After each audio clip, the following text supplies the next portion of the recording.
100 years ago, in a mountain village in Switzerland, lived a man whose strange experiments with the dead have since become a legend. A legend that is still told with horror the world over.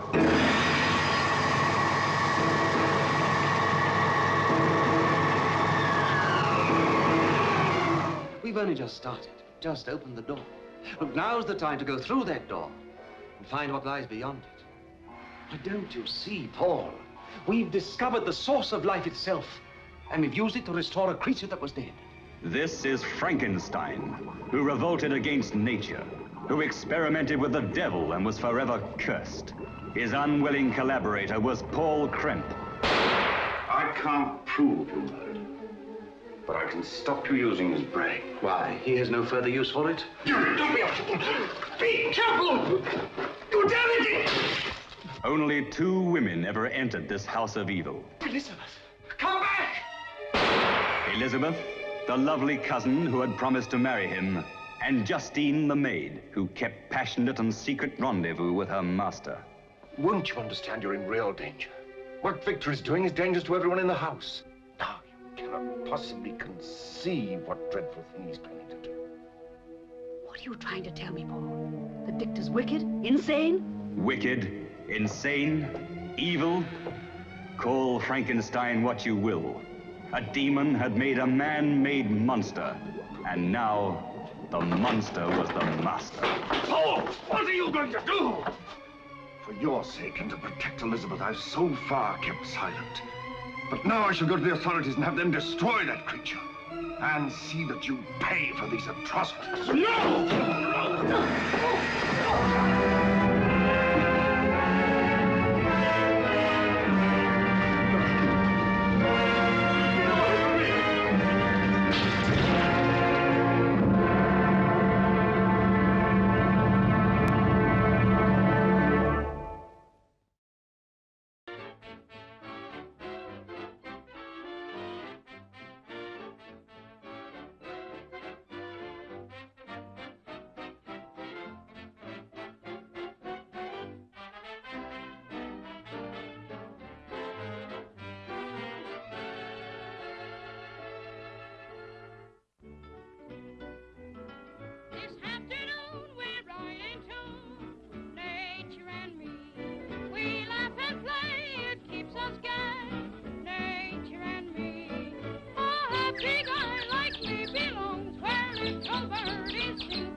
Giants were coming at me from all directions. But was I afraid? Not old King Cole. With one mighty stroke of my trusty sword, I slew them all.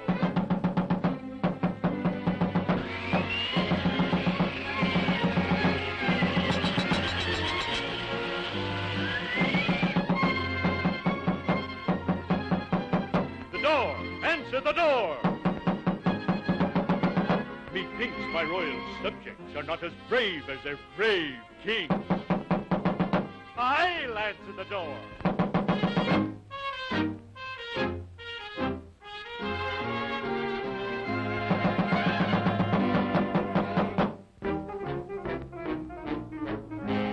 Who's there? Help! Help! Let me in! Help!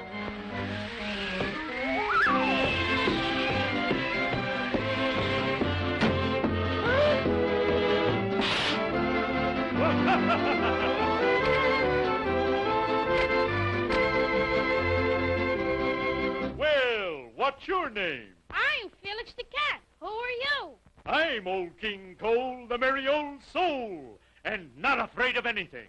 Not even lightning? Not even lightning.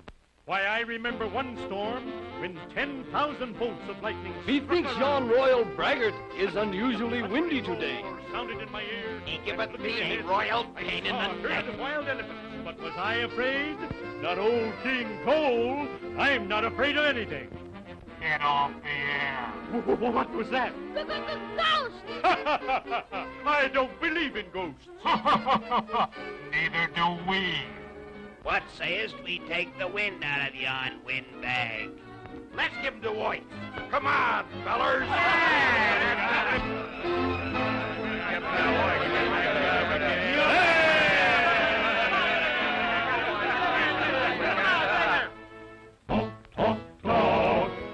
Brag. Talking, bragging, always growing, yeah.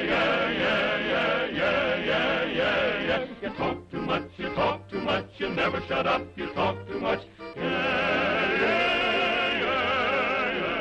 You're talking all the time. You brag too much, you never shut up, you brag too much, yeah. You're bragging all the time. We'll take the wind out of this windbag.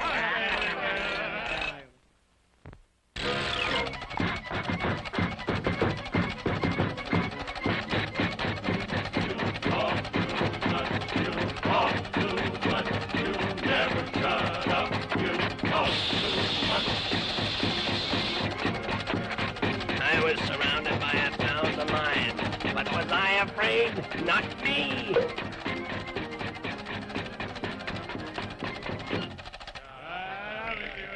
Now we'll see what happens. Yeah, we'll see if he can take it. Now we'll give you a dose of your own medicine. But was I afraid? Not old King GHOUL.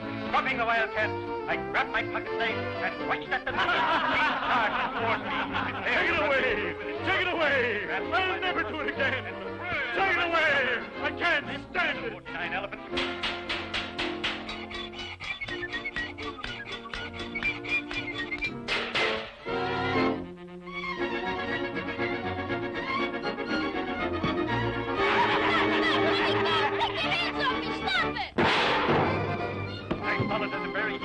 Applying my knife to left and right, and leaving a trail of wounded beasts in my wake. By the time we reached the middle of the desert, there were only 3 elephants left. I caught them all 3 at once. And I am afraid?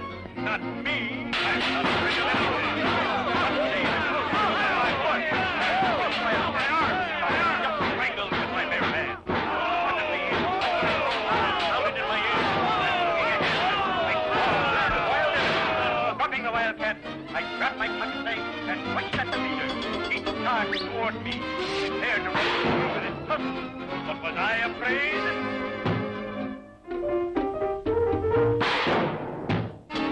Hooray! We win! Beaten by the might of the fearless King Cole.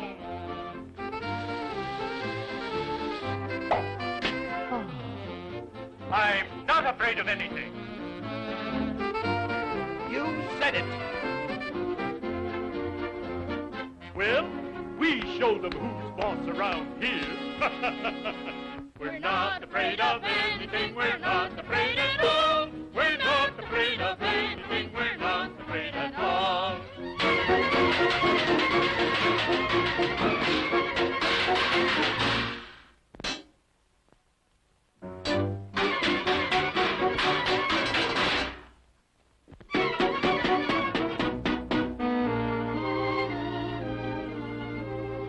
My boy, for your bravery in protecting your king, I crown thee Prince Felix. We're not afraid, are we? Not old King Cole. Not Felix the cat.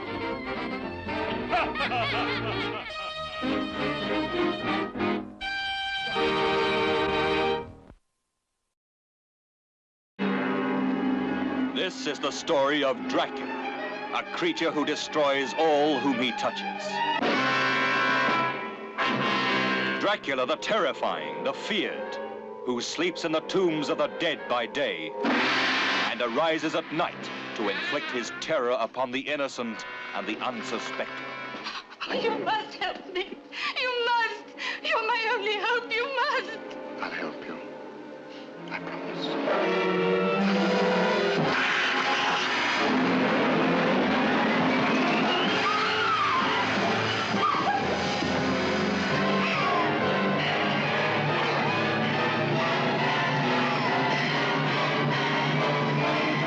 Please try and understand. This is not Lucy, the sister you loved. It's only a shell, possessed and corrupted by the evil of Dracula. How do you destroy a fiend who has so far proven himself indestructible? Those who come to end his reign of terror stay to become his victims. Castle Dracula is somewhere here in Klausenberg. Will you tell me how I get there? You ordered a meal, sir. As an innkeeper, it's my duty to serve you. When you've eaten, I ask you to go and leave us in peace. This is the doctor who dares to challenge the vampire Dracula. This is the anguished man who fears for the lives of his beloved, the girl who is his sister, and the one that is his wife. Dracula, the bedeviled master of all that is evil.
Good day, sir. Good day. What can I do for you, sir? Shave, please. Shave, sir? Certainly. Lovely day, sir. Quite nice. Quite nice. Toby!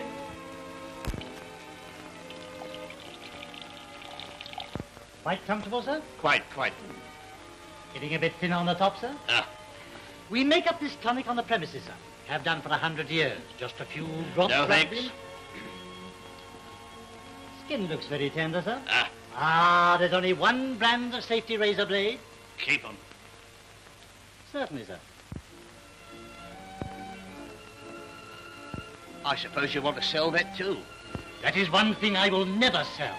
Not to me, you won't. This is no joking matter, sir. That man was the greatest exponent of the razor the world has ever known. He was a true artist, and it was on this very spot over 100 years ago that he proved it to the world. His was the strangest story ever told in the days of sailing ships, the Pool of London, narrow streets, dark alleys.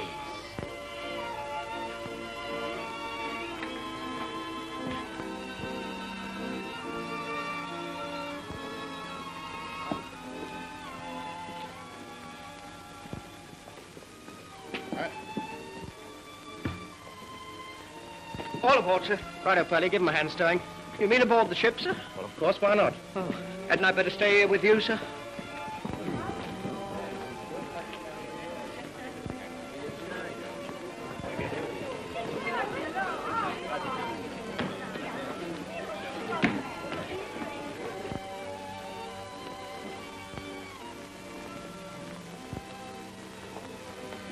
Joanna. Ma. Oh, it's wonderful seeing you again. I was afraid that last night's goodbye was... Oh, I couldn't let you go without another word. Your father, does he know you're here? Heaven forbid. What have you done to put him so against you, Ma? Well, it's what I haven't done. It's because I'm poor, because my parents are poor, because I'm just mate in one of his own ships. Why, he despises me.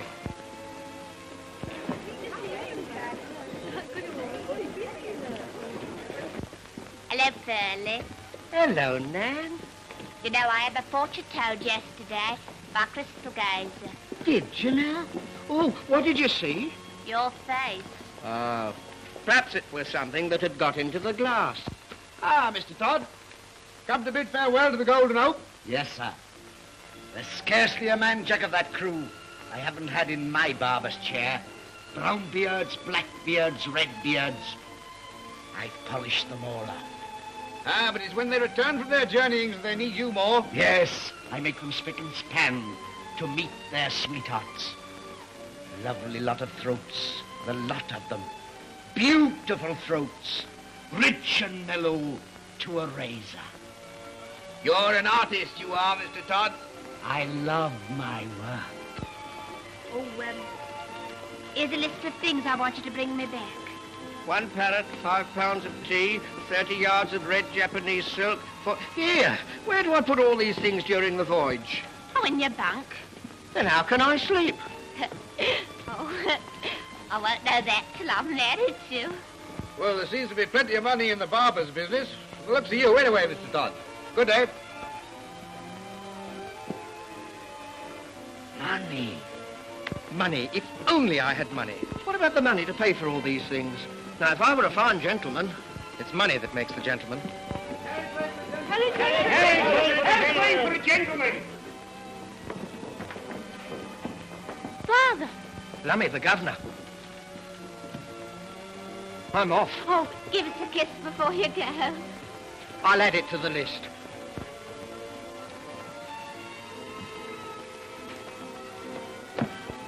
What's the meaning of this? What are you doing here? I asked Joanna here to say goodbye. Father, I came here because I... Quiet, girl. Get aboard your ship, sir. You know my answer to you. But I love Joanna. How dare you argue with me? Get aboard, I say, or I'll have you thrown there. Please go, Ma. Goodbye, Joanna.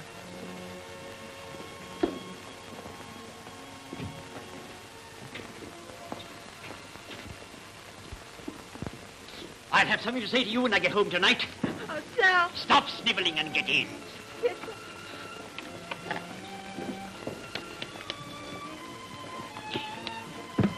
All right.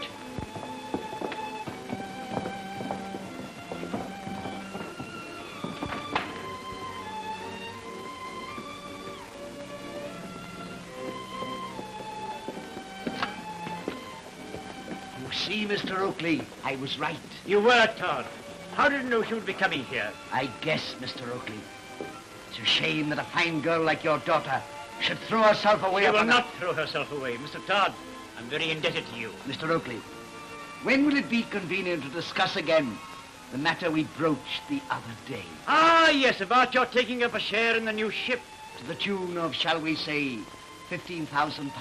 £15,000? Maybe I can find a little more. Well, and all the mess from beards and whiskers. The fruits of my razor. So many I've polished off. Mr. Todd, are you dining anywhere tonight? At home, sir. Only at home. Will you try a cut of mutton and boiled fowl with me? Mr. Oakley, you are too kind. Fiddlesticks, I shall be glad of your company. Tonight, then. With pleasure. There, Miss Joanna. Now, the months will fly past and they'll soon be back. I hope so.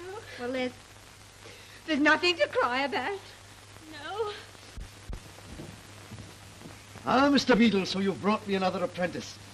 And a nice little boy, too. The city master says this is the last boy he's going to send you. You've had 7, and they've all disappeared. Boys will be boys. But you get a guinea from the parish funds for each boy. 7 guineas in 7 weeks. And this is the 8th. And the last.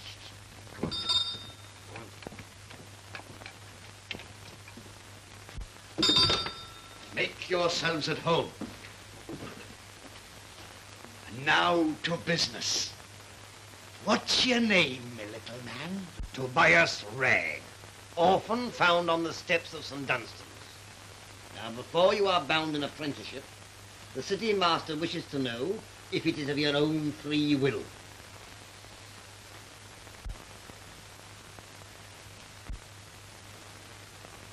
Yes, sir. We both bear witness that the lad is willing. And count yourself a very lucky little boy.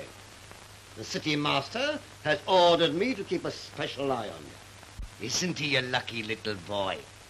A special eye from the good beadle and a penny a day from me.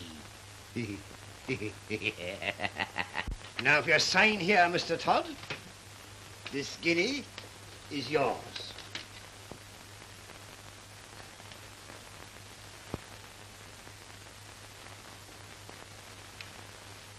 I'm obliged to you, beadle. Well, good day, Tobias. Good day, Mr. Todd. Good day, worthy beadle. Oh, I should like to polish him off. Come here, Tobias. Are you afraid of me, Tobias? No. No, not really, sir. Take care you don't give me cause to make you afraid of me. I'll try to do my best, sir. That's a good boy. The first duty of a barber's boy is to keep a still tongue in his head. Yes, sir. I knew a nice little barber's boy once who had his tongue cut out for letting it wag too much. I won't talk, sir. No. And if any of my customers should give you a penny, what would you do with it, Tobias? I don't know, sir. You'll give all the pennies to me and I'll keep them for you till you become a rich, rich man. You'd like that, wouldn't you, Tobias? Yes, sir. What would you buy if you were a rich, rich man? One of those pies that look so good in the shop next door. Oh, well, here's a penny. Go and buy yourself a pie and pretend you are a rich, rich man. Thank you, sir.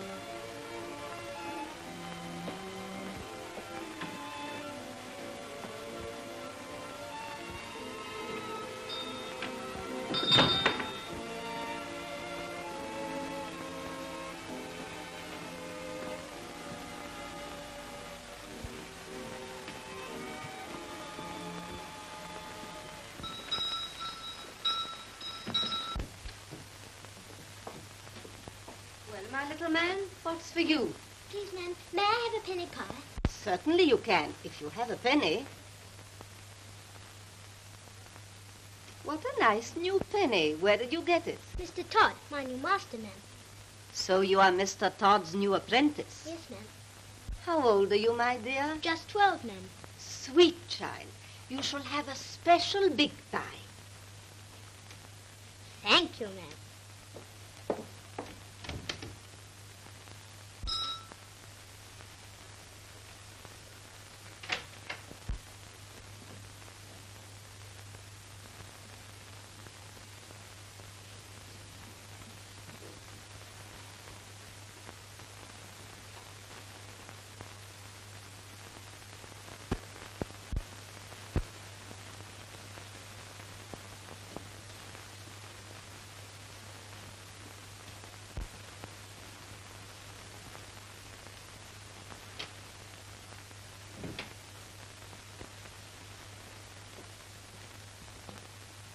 Why this visit? I was anxious. I hadn't seen you all day. No, I've been busy. Busy at the quayside. No shipper's berth today. The Golden Hope has just sailed. Oh, Stephen Oakley's ship. Why the interest? I may be joining him in partnership. Hoity-toity, going up in the world. Well, it's better than going down. Many that go up come down quickly enough from the gallows. By that, I suppose you mean... I could hang you, Sweeney, with one word, like that. And I could hang you, my precious, without that. If we must hang together, better alive than dead. Why all the care? I'm dining with Mr. Oakley tonight. And wish to give his women folk a treat. Then you are jealous. Only for what you do with your money, our money. The money I have helped you to get, and I'll not have that squandered on a...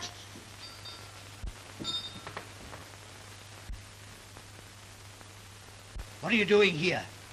Spying? No, sir. But I thought as I'd finished my... Why do you stare at me? Please, ma'am. I left you in your shop and I was wondering how you... Come here, Tobias.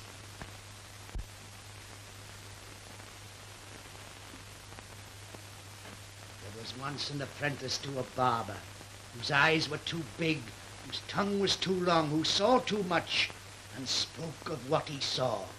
So his master took his sharpest razor and stropped it well.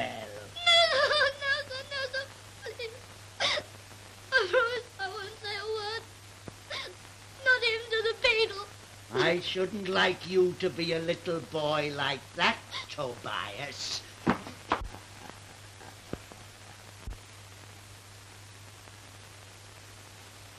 I'm sure I look a fright. I hope I look a fright. Why should I dress up for Mr. Todd? Oh, Miss Joanna, you look more lovely than ever. Such flattery, Nan. For shame on you. Well, look for yourself. You'd win the heart of any girl. No one could help losing their heart to you, miss. I suppose Father has some business deal with Mr. Todd, and I've got to be sweet to him. Mr. Todd. Horrid vulgar pig, that's what he is. A pig. Miss Joanna. I brought the figures right up to date, sir. Why has the cost of building this ship gone so high? Forgive me, sir, but I've always thought the project a little ambitious. Ambitious? Of course it's ambitious. Is it a crime to own the finest ship afloat? I tell you, savage, I'll finish that ship if it costs me every penny I have. Now, why not be a little nice to Mr. Todd? Just to please your father. Or perhaps make him think a little more kindly of Mr. Mark, for your sake. The contractors are demanding an immediate further advance of £5,000. And I'm afraid, sir, that's not possible. You haven't got it. Mr. Todd, sir.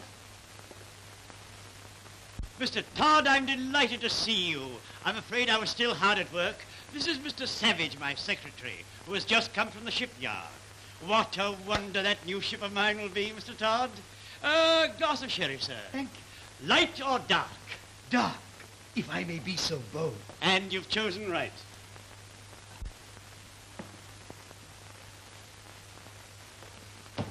Your health, sir.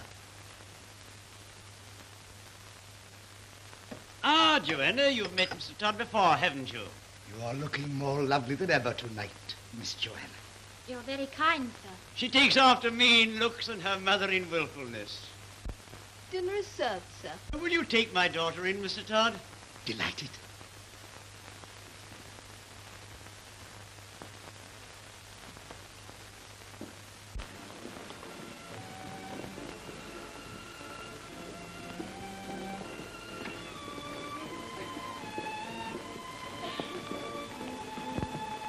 Well, Captain Stevenson, many thanks. A very pleasant voyage, sir. A deuced pleasant voyage. Well, we've done our best to make you comfortable, Mr. Finlay. And you've succeeded, Captain. A devilish quick voyage, sir. 3 months from Bombay to London. Remarkable.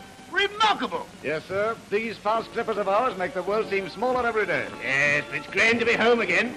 Oh, may I ask you to distribute this amongst the crew? A little appreciation. You're very generous, sir. Yes, I can afford to be. No need for me to work again. Well, good day, Captain, and thanks again. Thank you, sir. Welcome to England, sir. Thank you, thank you. Pleasant voyage, I hope. Deuced pleasant. Permit me to present my car. Mr. Sweeney Todd, barber of Fleet Street. At your service, sir. After months at sea, what could be more pleasant than a haircut, shave, shampoo, and a general polish? Begad, I believe you're right. Is your shop nearby? But round the corner, sir. Then begad, Mr. Sweeney Todd, you shall polish me off as you put it. Here, take my trap to the Spotted Horse Hotel, Charing Cross. I'll follow in half an hour. Now, Mr. Todd, I'm at your service. No, sir. I'm at your service. What a nuisance that is. You'd be in a bad way without it. And so would Mr. Sweeney Todd, I fancy. I dread that carriage drive with him this afternoon. I've a mind to say I know. We can't do that, miss. Now, think you'll be warm enough. I have 1, 2, 3 petticoats. Oh, you should never take the air in less than 5. Now, oh, you've neglected to put on your red flannel. Now, that should go on first, next to your pantaloons. Should I wear the chest protector, do you think? Oh, without a doubt, miss. Why, you had our bath only yesterday. Some people say a beard is a protection against the cold. Nonsense, sir. A beard is an unnecessary appendage. Why do we have him? To provide employment for honest workers. This is my boy, a charity lad. Come here, Tobias. Just tell the gentleman where you'd be if there were no beards. Back in the workhouse, I expect, sir. There's your answer, sir. No, sir. Not there, sir. Sit here, sir. My special chair, sir. For gentlemen like you, sir. From abroad, sir. Who desire an extra polishing off. Just place your bag beside you, sir. It will be quite safe. There, sir.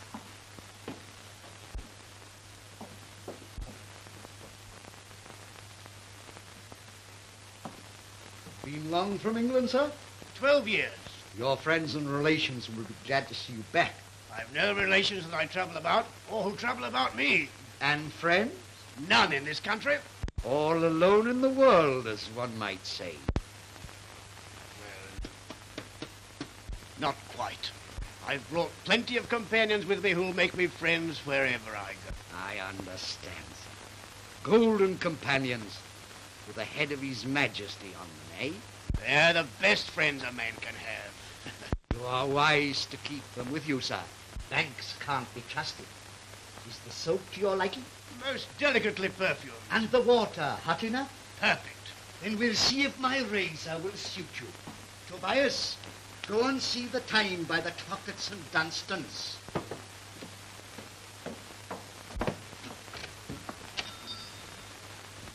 It wants 5 minutes to 12 o'clock, sir. Oh, then you must be hungry, my little man.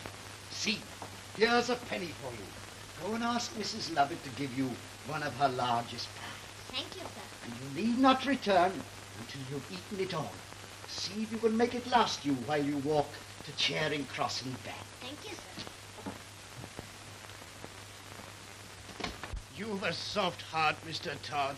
Tender as a chicken, sir. It's my one weakness.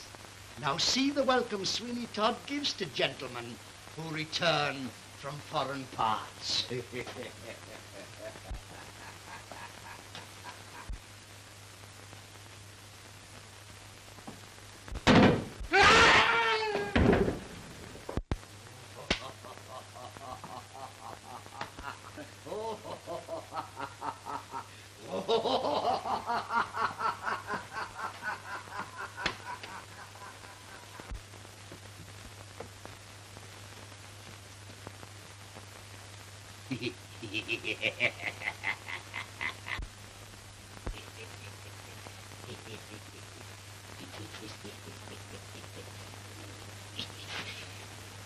There, my dear. This one will last you to Whitehall and back. Thank you, ma'am.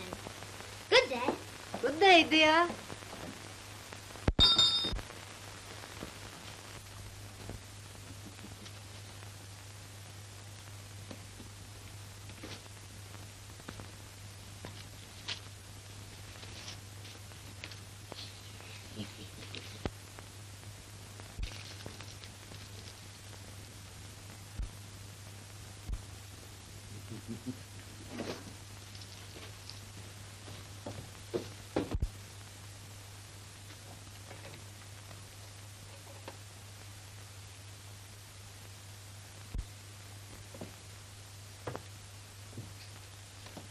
Who is it this time?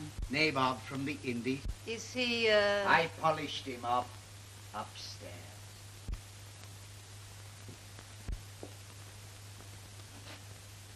I like them from the Indies. They generally have so much money. Yes, generally.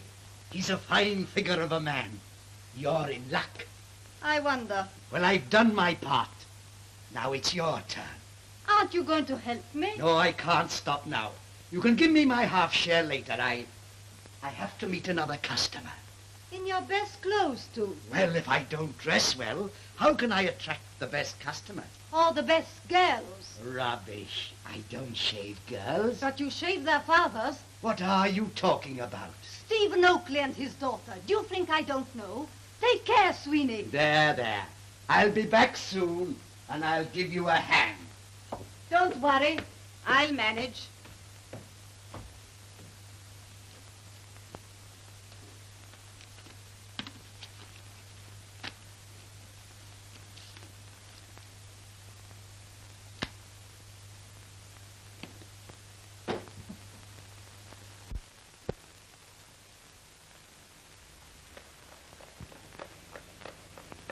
I beg your pardon?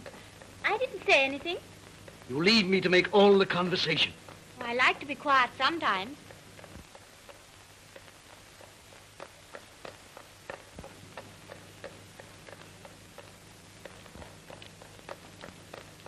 Pretty, isn't it? Oh, it's lovely. Where did it come from? The East Indies. It was left to me by a customer. Pearls, rubies, and sapphires. Pearls for your teeth, rubies for your lips, and sapphires for your eyes.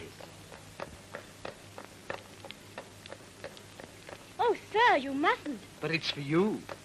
I have your father's permission. But to accept a gift like this from you, Would inspire me with a little hope.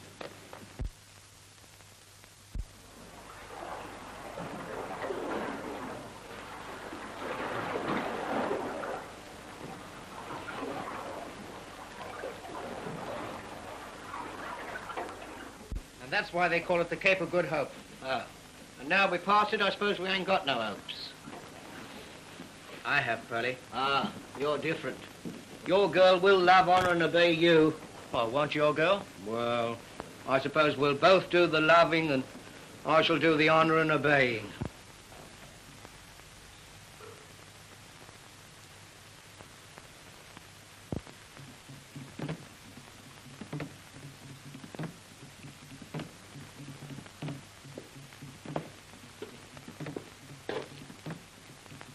Snowdrop. Yes, Master Patterson? Lead. They've started at last, Snowdrop. Yes, Master. Medicine men tell him you're a big jar of firewater. Aye, the drunken hound. I thought they'd been quiet all along. You slip away to the water's edge. The big ship should be here any time now. Golden Hope, Master? Aye, the Golden Hope. Get aboard somehow. Tell the captain to send help.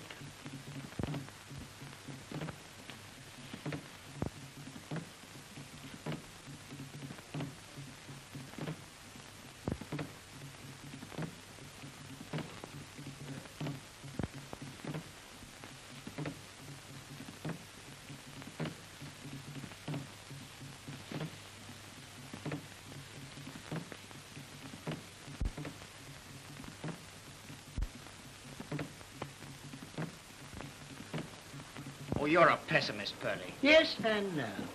Yes, because you may be right, and no, because I don't know what it means.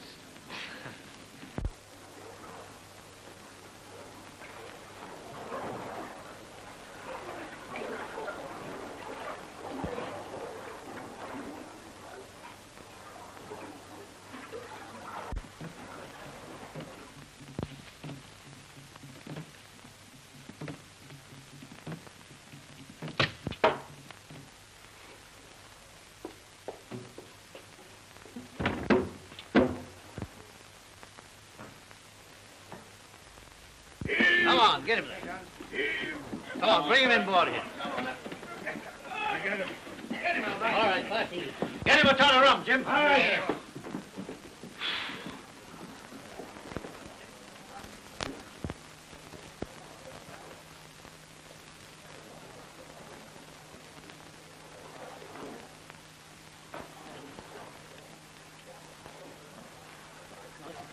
Yes? Cafe Chief try kill him. Send me, tell you. Help. And Mr. Patterson hold out? Little while. You'll be quick. Bosun. Aye, aye, sir. Serve out cutlasses and muskets to a boat's crew. We're going ashore. Aye, aye, sir. Let me go, sir. Why, do you want all the fun, Mr. Inglestry? I shall take command. Well, I'll come with you, sir. But you've a sweetheart at home. Perhaps she doesn't want to lose you. Well, you've got a wife, sir. Well, perhaps she wouldn't mind losing me. Still, all right. We'll go together. Come on.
Comfortable there, old man? Now, let's see where you're headed.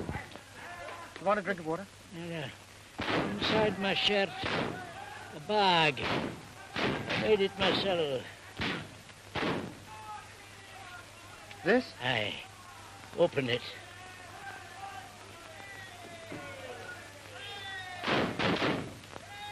Huh? Aye. I dinna ken what they're worth, but they're what I've worked for all these years. They're no use to me now. Will you do me a service in exchange? I want no exchange. Bury me 3 points north by northwest. That's where Rothsay lies. What is it? Captain, sir. What you mean is... 3 points north by northwest.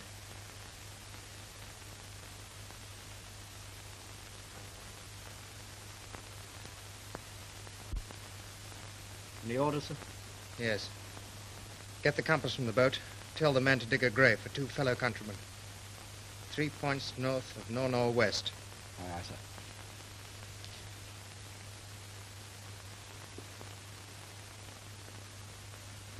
Points north of northwest.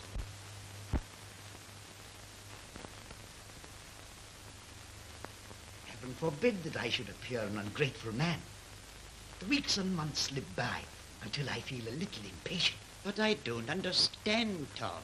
You're getting the interest on your money, aren't you? Yes, but I was not thinking so much of the monetary interest. What do you mean? I mean Joanna is persistent in her lack of it. You're so much older than she is. Spring and autumn, as the saying goes. Those are often the happiest of marriages. The Golden Hope will soon be home, and then you can have your money in full. Do you suggest I await the return of the Golden Hope before I speak to your daughter? My dear fellow, there's nothing to prevent your asking her now. But there's much to prevent her accepting me. And there'll be still more to prevent it if the Golden Hope is here. Then what do you suggest? That you pay me the money you owe me. But I can't, Tod. You know I can't. Then the new ship becomes my sole property. But you can't. You wouldn't. I can. Have you read our little agreement? But I wouldn't if you were my father-in-law. But I can't answer for my daughter. The girl has a will of her own. Then you must cultivate some powers of persuasion. She's a good girl, a dutiful daughter. And when she knows her father's future is in her own hands, at so small a cost to her, can you doubt what her answer will be? Mr. Tod, you place me on the rack. No, sir, it is you who place me on the rack. I am the offended one, sir. And it is up to you now to make amends. Oh, Mr. Tod, I thought you'd gone. But just about to take my leave. Your father and I had so much to talk about. It delayed me. Tomorrow at the latest, I must have your answer. Then I shall know what steps to take.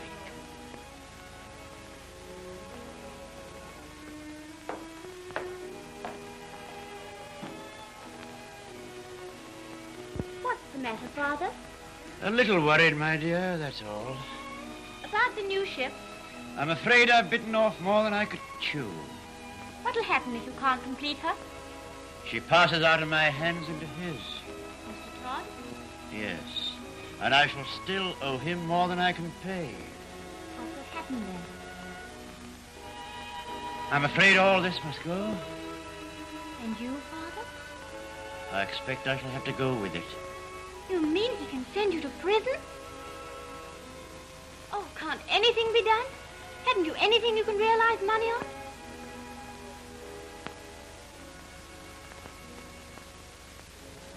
No, nothing.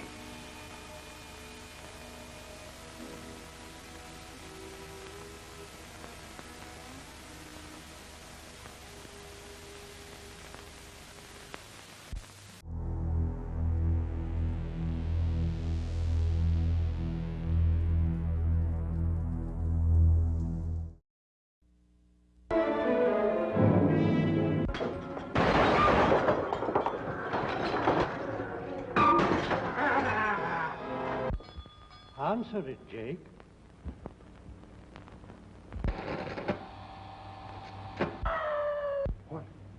What was that?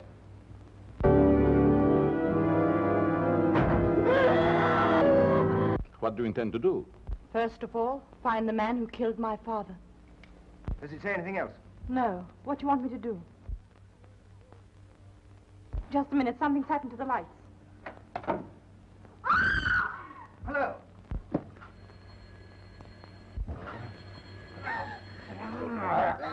Hello, Holt speaking. Get this through to the hue and cry. Wanted for murder. Dr. Orloff, 48, hair graying, blue eyes.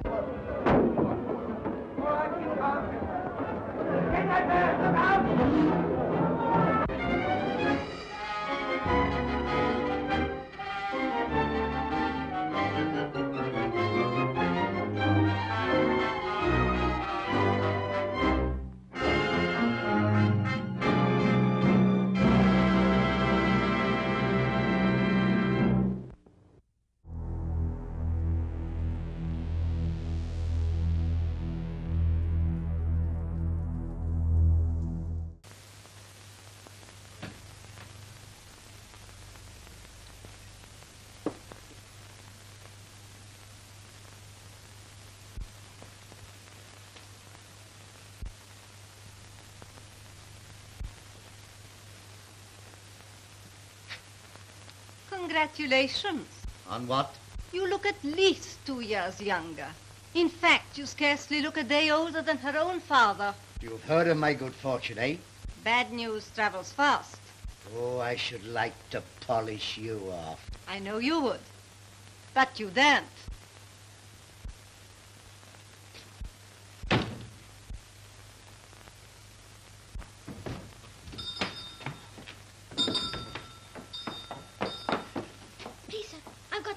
The Golden Hope. What about the Golden Hope? She's coming up the river with the tide.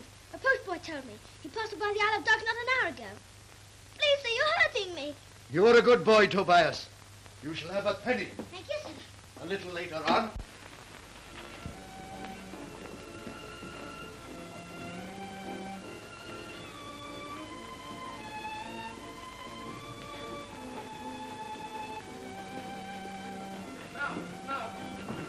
Couldn't I come ashore with you, sir?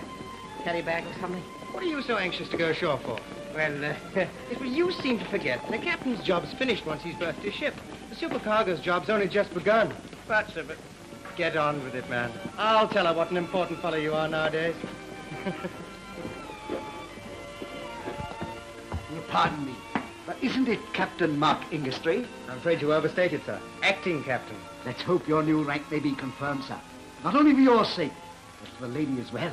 You seem very well informed, sir. There's not much escapes me. Doubtless you know me by name. Sweeney Todd, barber of Fleet Street. Why, of course I know the name, and I'm very pleased to have made your acquaintance. And now, if you'll excuse me, sir. On wings of love, if I might use the expression. Well, perhaps you're right. You should look your best, Captain. Don't you think so? Mm-hmm. Of course you should. Don't be shy. It won't take a minute. Well, the quicker you are, the better I'll be pleased. No, sir, no. The better I shall be pleased.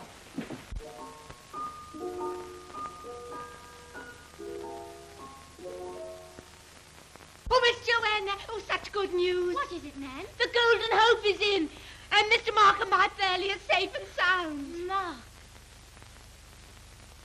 Oh, but you don't understand, miss. Everything's all right. Mr. Mark's been made captain, my Pearlie's supercargo, and Mr. Mark's a rich man, so you'll be able to get married. Oh, it isn't true. It can't be true. Who told you? It is true. Everybody's talking about it. You're handy for the key here, Mr. Todd. I'm handy for most things, Captain. When I've finished with you, you won't know yourself. Well, I hope Miss Oakley will know me. That's a good one. I couldn't have said it better myself. But come inside, sir. Right. Come inside.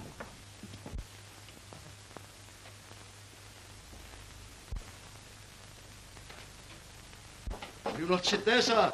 My chair is waiting for you. Thank you.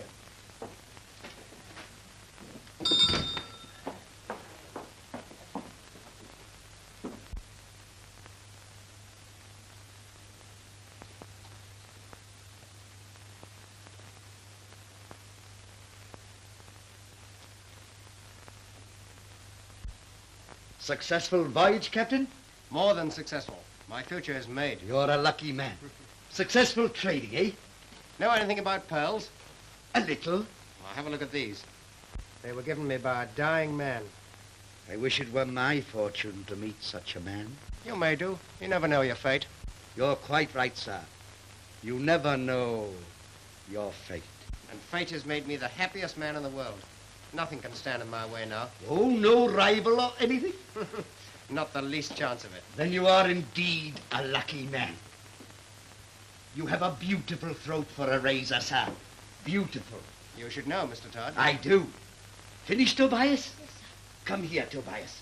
Here's a penny. Go and ask Mrs. Lover to give you one of our biggest pies. One that will last you to Aldgate Pump and back. Thank you, sir.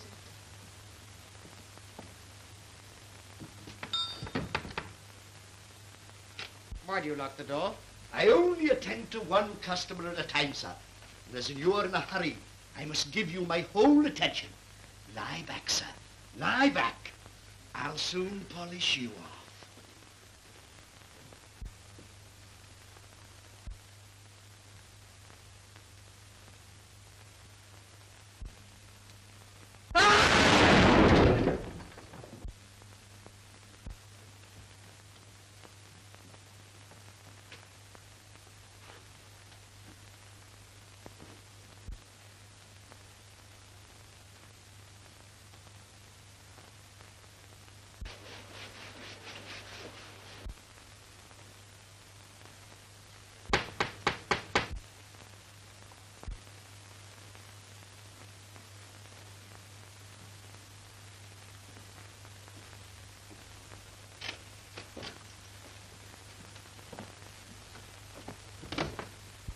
What are you doing, spying again?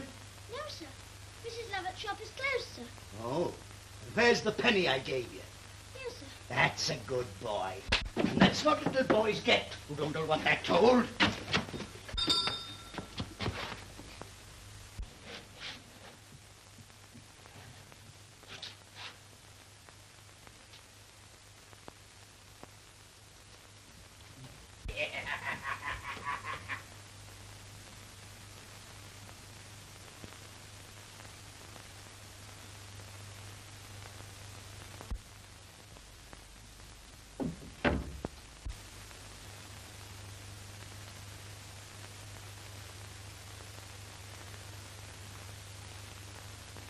What are you doing here? Why is your shop closed? I thought you had a customer. Have you seen him? No. You swear that? Of course I swear. Strange. Very strange. Some sailors fall like cats on their feet. Who told you he was a sailor?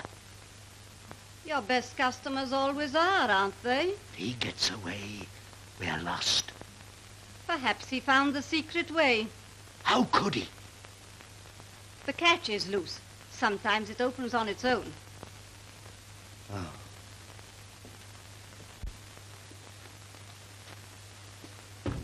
Can you see anything? No, it's as dark as pitch. Give me that candle.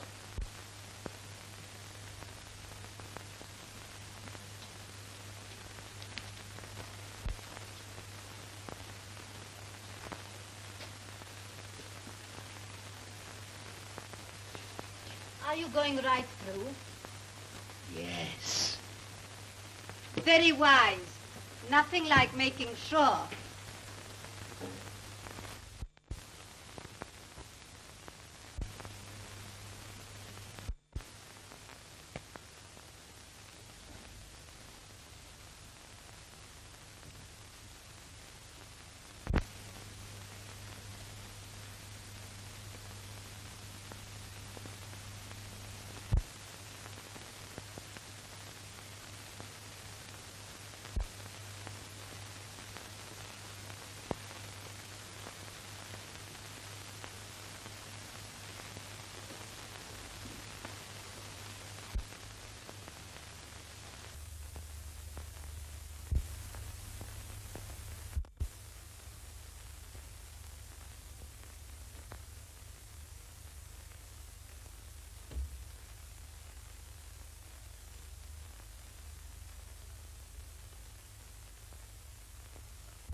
Well, No sign of him.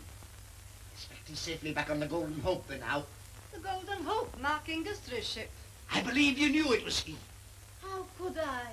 Mark Industry. Oh, then you had a double reason to. The sooner you learn to keep your mouth closed, the safer you'll be. The course of true love never did run smooth, so they say. I've heard he's returned a very rich man. Maybe, but he left here a pauper. I saw to that. Oh, He'll have as much chance with Oakley's daughter now as he had before he sailed. He'll find it best to make himself scarce. and where's my share of what you took from him? Don't worry. You'll get it.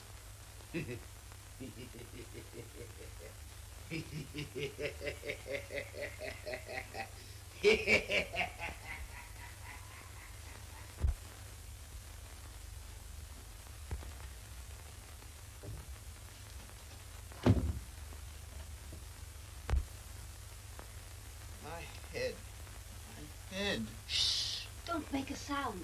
He may return at any moment. Lie still where you are, and when it's dark, I'll see that you get away.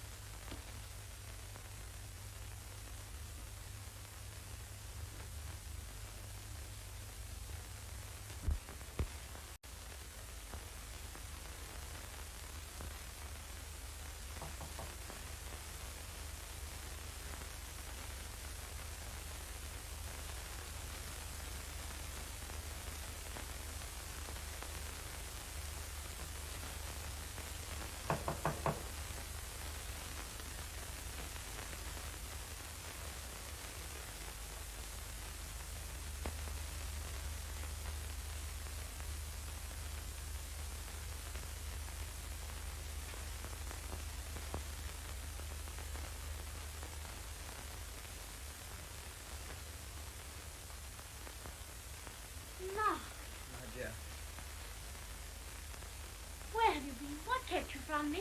Listen, Joanna. I left the ship the moment it was berthed. I couldn't come to you soon enough to tell you of my wonderful fortune and how rich I was. But on the way, I stole a few moments at a barber in Fleet Street. Sweeney Todd? Yes, that's the man. Why, do you know him? Yes. But go on. Well, I was sitting in his chair. He knew I was in a hurry because I told him all about you. You told him? Well, of course, darling, why not? Oh, nothing. Well, all of a sudden, the chair tilted and I was flung into blackness. I must have crashed into the cellar below. I never remembered anything more until a woman who I'd never seen before helped me out of an old bin through a hole in the wall of a bakehouse. I stumbled along a passage At last I found myself in the porch of St. Dunstan's Church. Oh, Mark, that dreadful man. He would have murdered you. I know he would. Yes, well, he's robbed me of everything that I had. I'm in no better position now to talk to your father than I was 6 months ago. And my father, too, is in terrible trouble. This same Sweeney Todd can throw him into prison and threatens to do so unless I... Who's there? I thought I heard voices. Are you all right? Yes, Father, I'm all right. Good night, dear. Good night, Father. Oh, let's go now. Listen, Joanna, I'll get even with this man. I'll have him arrested as a thief and a murderer. But who will believe you? You say you remember nothing. You must have proof of what he did. Yes, I must, but I'll get it. There is a way, but I'll need help. Oh, let me... No. This will be dangerous. Listen, can you get hold of Pearlie? Well, Nan will know where he is. Well, tell him to meet me at the old warehouse on the quay. I'll be there. Mark, take care. For my sake. I promise you I will. And when we've got this man under lock and key, I'll get those jewels if I have to pull that shop down to do it.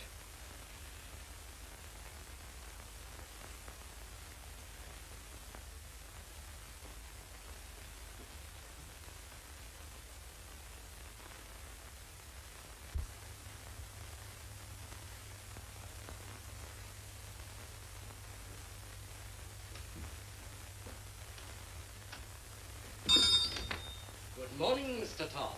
Good morning, Mr. Parsons. So you received my note, eh? I did. And what is it this time? Not that I fancy I shall be able to buy. The market in trinkets is very poor, and I have not yet disposed of the last consignment that you received from abroad. Oh, then I'm wasting your time and mine. Oh, my time is of no value. You don't appear to have much on hand yourself. Well, shall we get to business? By all means. And what is it you have to dispose of? Pearls. Oh, no market for them. The fashion in settings has changed. But these are not set. Oh, straight from abroad. I don't inquire from you what you do with the goods you buy from me. Why inquire where I get them? Why, to be sure, that is the basis of our business contract.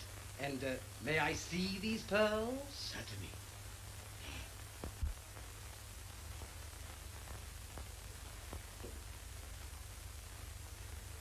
There you are, Pearlie.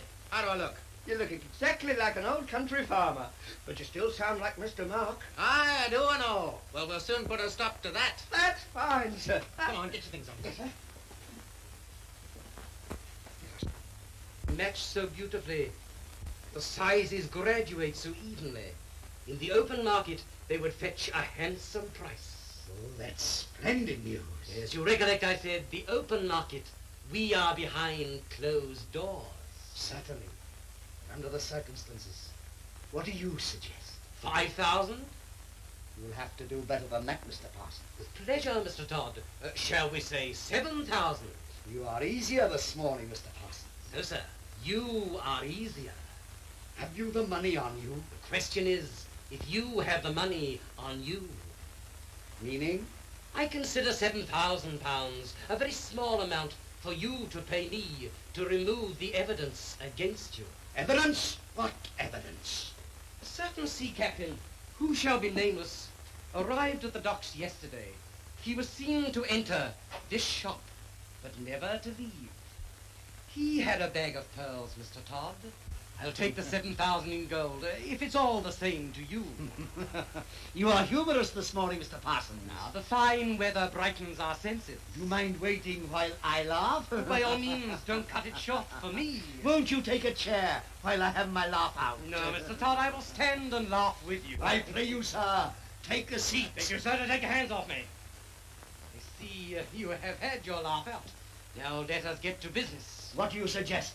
I will take the pearls with me and 7,000 golden sovereigns, or... Or what? I'll tell all that I know. And what do you know? Firstly, I will tell the landlord of the Spotted Horse why Mr. Finlay did not arrive to collect his luggage. Secondly, I will tell the city master why you had 8 apprentices in 8 weeks. And thirdly, I will tell Mr. Stephen Oakley... And what will you tell him? I will tell him what happened to the captain of the Golden Hope after he left the quay. And then...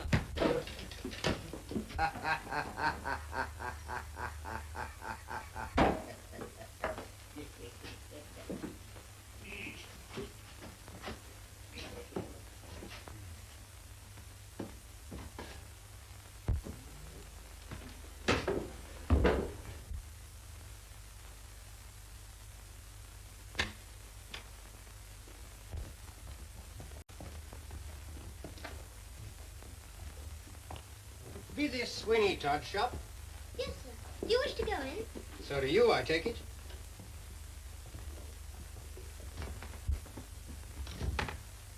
Didn't you want to come in? I work here, sir, so I have to come in. But I don't wish to. Oh, and why not? Because I'm afraid, sir. Afraid of the whole place. Afraid? Why? I don't know, sir. Sometimes I think that he... What do you think? No, sir, I mustn't say. If I did, Mr. Todd said he would cut my tongue out with one of his razors.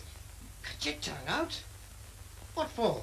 Because he thought I was spying on him while he was shaving a sea captain. Sea captain, eh? And were you spying? No, sir, on my honor. He sent me out to buy a pie. He always does after I finish lavering his customers. Oh. And when you return, the customers are always gone, eh? Yes, sir. How did you know? And after you finish lathering me, he'll send you out to buy another pie, eh? Yes, I expect so.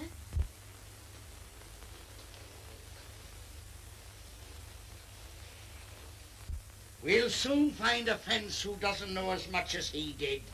When anybody knows too much, they're better like that. I agree. When he sends you out today, how'd you like never to come back? But what would become of me, sir? Can you read this address? Miss Oakley, Finsbury Pavement. Take that to Miss Oakley and wait there. Who shall I say sent me? Say a stranger who put his mark there. Well, if you just say Mark, she'll understand. Mark, sir? Yes, Mark. Shh. This barber was recommended to me as one who would give you the closest shave. That's true, Father.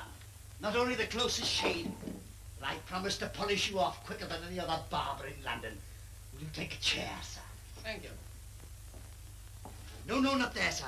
The light is better here. Just as you say, Mr. Todd. I can see you are an enthusiast. Every man to his own trade, I say. I love my work, sir.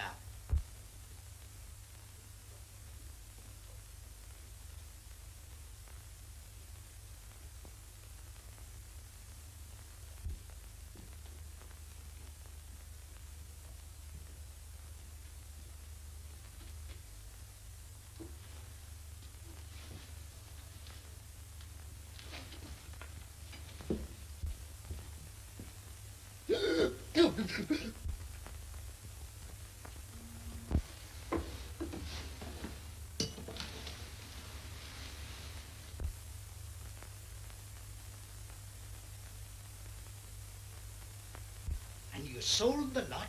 Aye, I didn't know. Every beast as I took to market. Grand prices, too. You must have made a lot of money. Over 400 guineas. Hurry up, Tobias.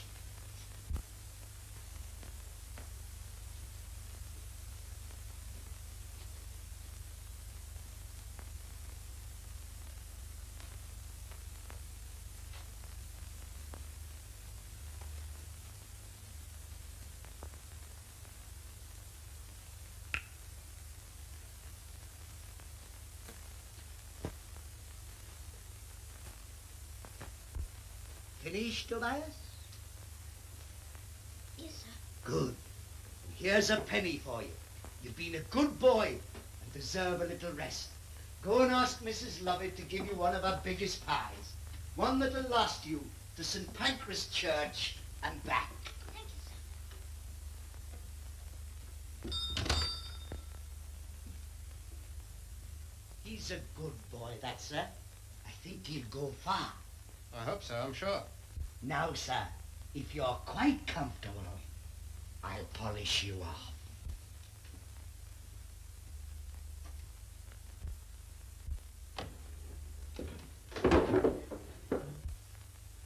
Let me down, quick! I'm coming, sir.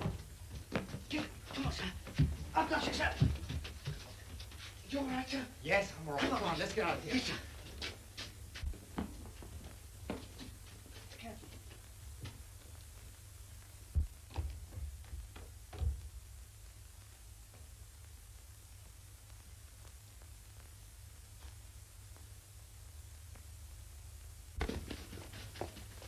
What do we do next? Get to the quayside quick and get the crew. Come on.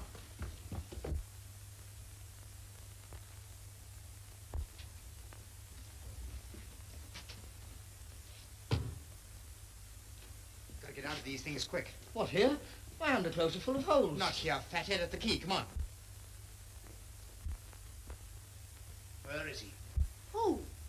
You know what I mean. The farmer I've just sent down. I've seen no one. You're lying to me. I believe you've helped to get him out. Why should I? That's what I want to know. But you did it yesterday, and you've done it again today. Not today, I swear I... Ah, then you did do it yesterday. I knew it. What's your game? You thought if you could get rid of him safely, you could marry that girl. I'm not jealous. I don't care where you go and who you marry, but you won't take my money with you. Where you're going, you need no money.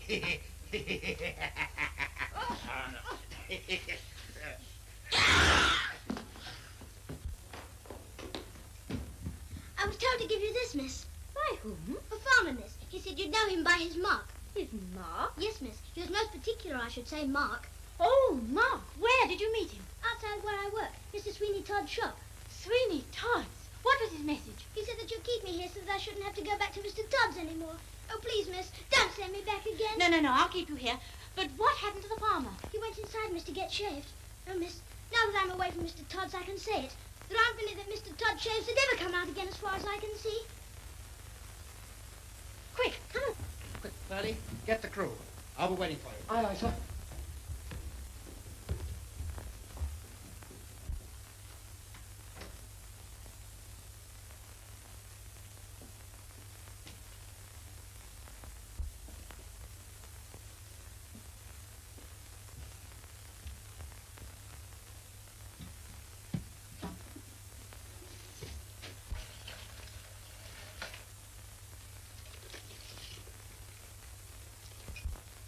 Oh, can I come out now, miss? Yes?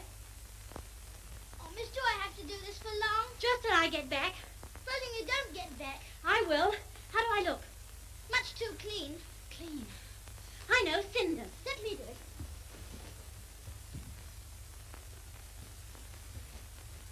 Close your eyes, miss. Look just like a charity boy now, miss. Hurry up, please, miss.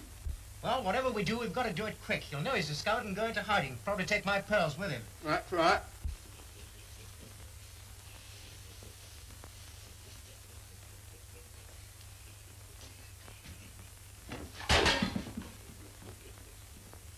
To think of all the murders that have been committed in that shop. Fair gives me the creeps when I think of it. People chucked to their death in the cellars below. I wonder if he buries them, what he does with them. He wouldn't have room to bury them all there. Well, what does he do with them? How do I know?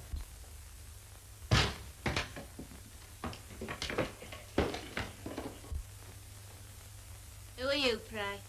I was a boy before this happened. Well, that's my mistress's frock. Take it off at once. Take it off. Take that off. Give it to me. Not till I get my clothes back. Well, where are your clothes? On your mistress. Where's she gone? Mr. Todd's. She must be mad. That's what I told her, miss, but she wouldn't listen. You're not going to. I am. Oh, bring her back as quick as you can, please.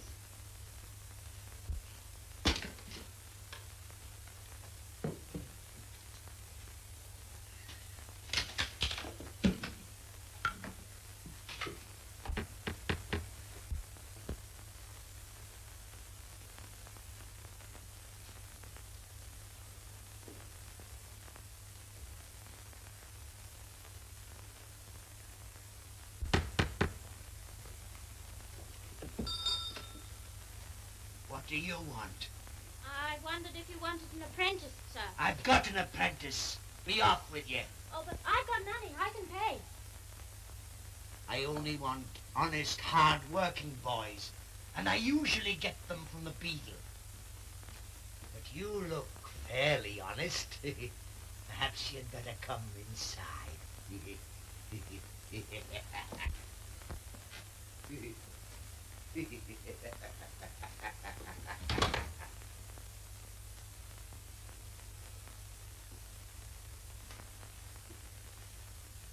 You been here to see me before? No, sir. Strange. I must be thinking of somebody else. Where's the guinea? What shall I do first, sir? Sweep up the floor.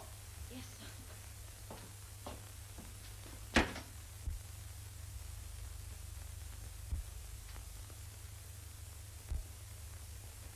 Give me that. Give me that.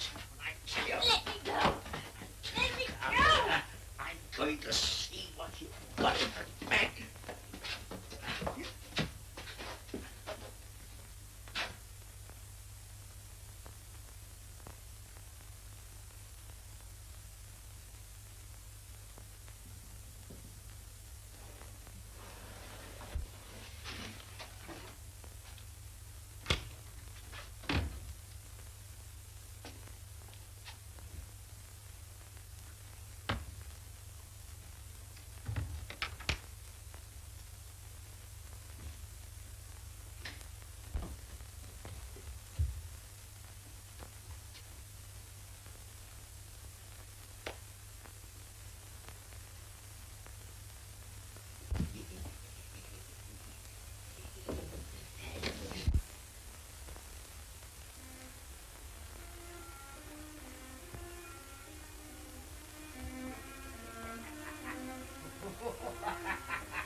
Again, you're here.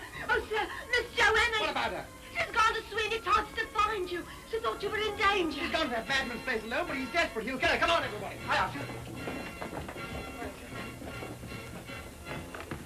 What are you going to do? I'm going to cut off your retreat.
Some say Pearlie was right, some say he wasn't.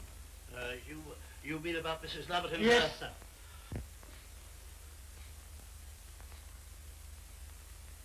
Is it my imagination, or do you smell cooking? Yes, sir, it's probably the cooked meat shop next door. Now I'll just put a little keener edge on the razor, sir.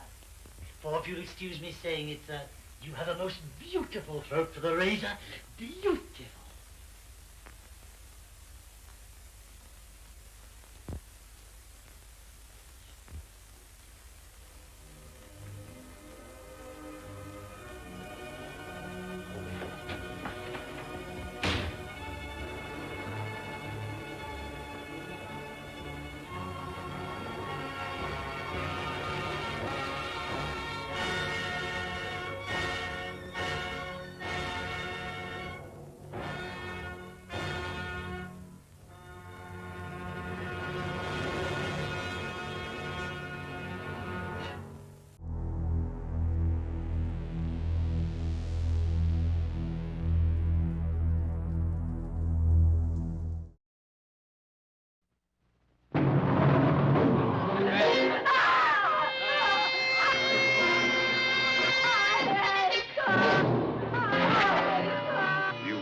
Be tied in a prescribed fashion and cast into the moat.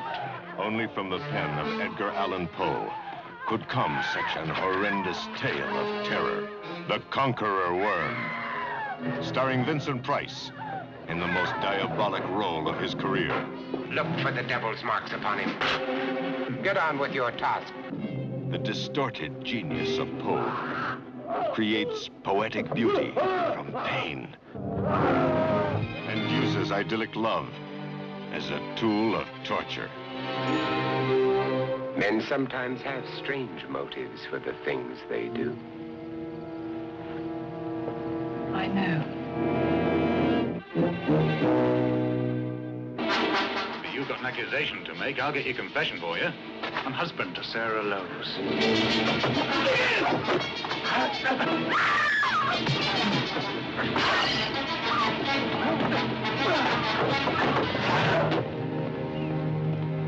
He's a man who's out to kill both of us.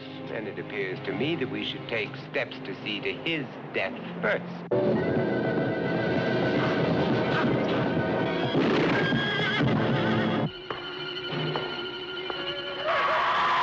Leave the children at home, and if you're squeamish, stay home with them. I shall kill you.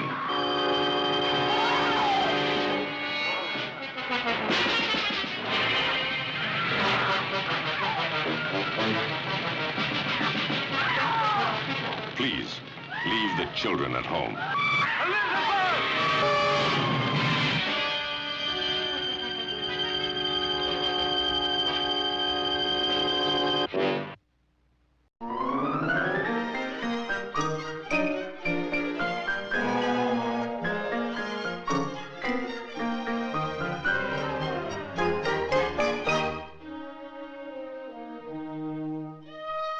Backward, turn backward, O time in your flight. Make me a child again, just for tonight. And between these covers, we find these immortal favorites. Sleeping Beauty. Remember the lovely princess who was bewitched into a deep slumber until her Prince Charming came to break the spell?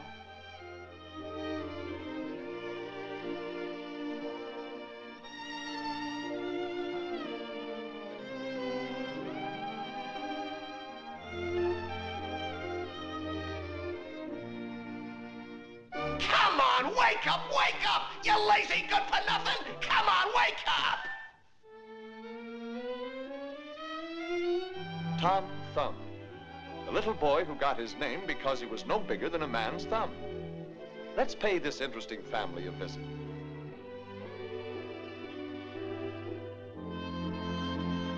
Good evening, Mr. and Mrs. Thumb. Where's little Tom?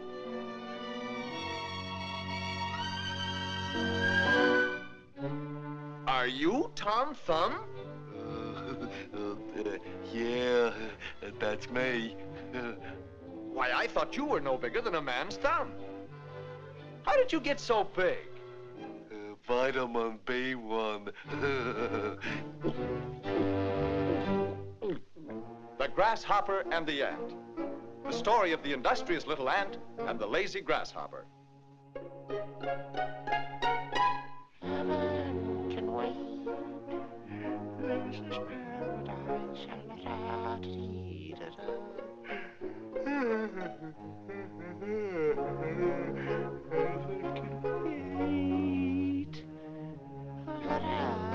You're gonna be sorry. I've worked all summer and put away plenty for the winter. But you lazy thing, you're gonna starve.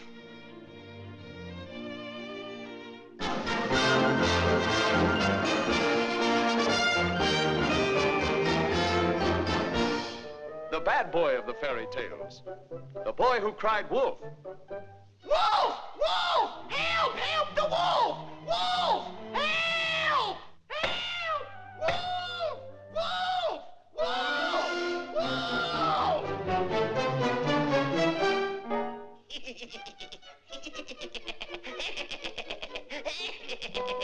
What a joy. What a dope. There's a lad who could stand some discipline. What a dope. You'll learn his lesson someday. Jack and the Beanstalk. The story of the boy who climbed a beanstalk, only to be met at the top by a ferocious two-headed giant who forced Jack to run for his life.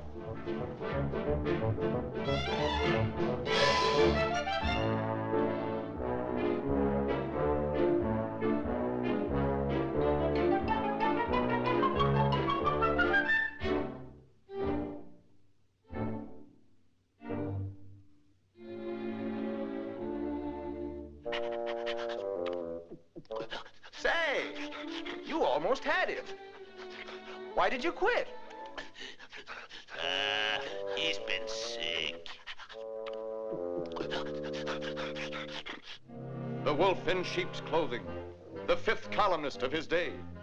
By means of a disguise, he preyed upon unsuspecting little sheep.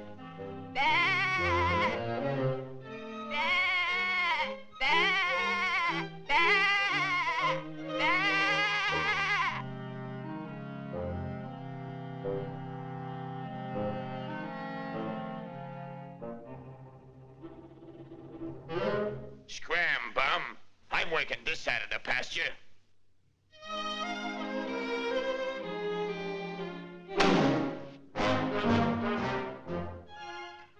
The Arabian Nights gave us the story of Aladdin and his wonderful lamp. All Aladdin had to do was to rub the lamp and presto, the genie appeared. I dream of Genie with the light brown hair.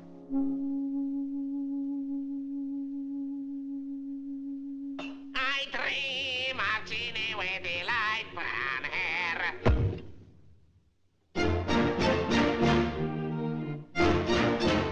Wolf! Wolf! Help! There's that nasty kid again. Wolf! Wolf!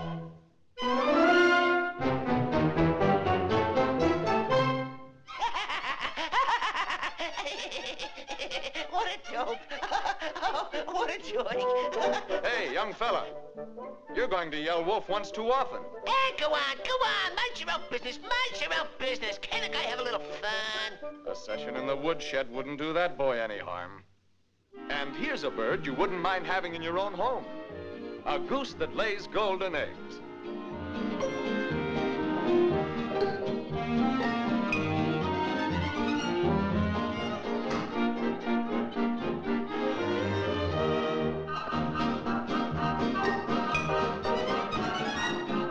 Hey, wait a minute. You're supposed to lay golden eggs. Not anymore, brother. I'm doing my bit for national defense.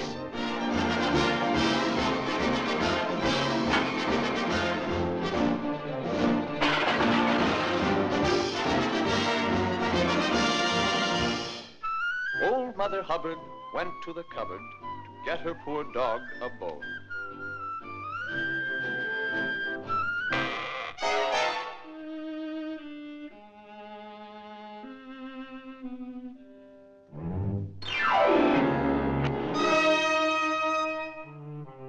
Why, you dirty, double-crossing... food hoarder! Food hoarder! Remember this little nursery rhyme? This little piggy went for to market. This little piggy, he's gone for to stay home.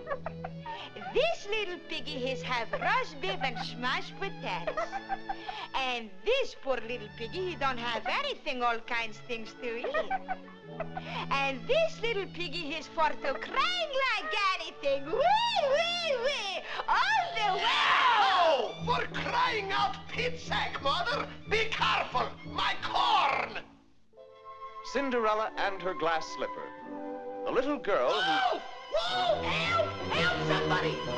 Help! He's at it again. Wolf! Wolf! Help! Help the wolf!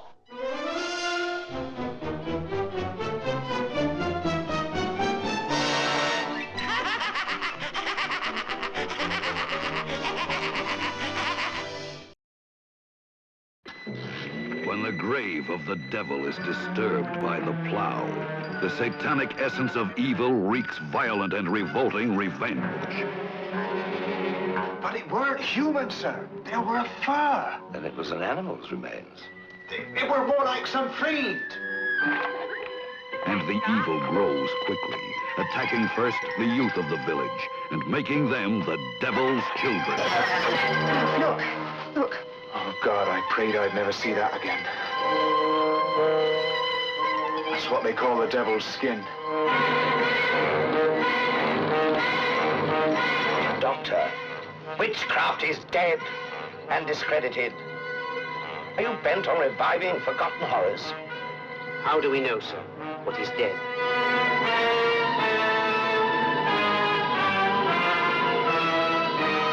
The blood on Satan's claw. It was like a horrible disease, highly contagious and deadly dangerous.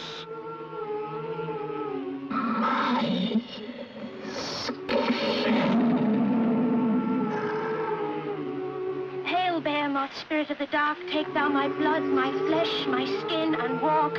Holy Behemoth, father of my life, speak now, come now, rise now from the forest, from the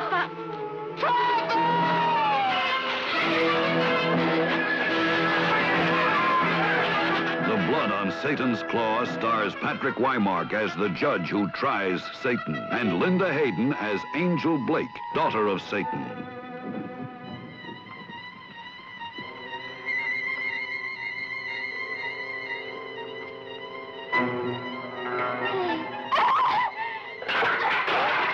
Thou stole my master's skin. Thou shalt pay with thine. I think thou could be saved.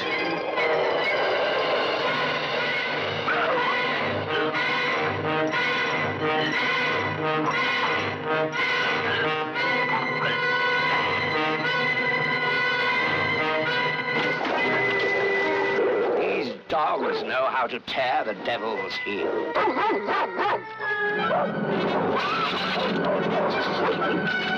Thou telltale beast, thou set the dogs on me. Of course I didn't. Art thou ready to give thy skin tonight? Art thou ready?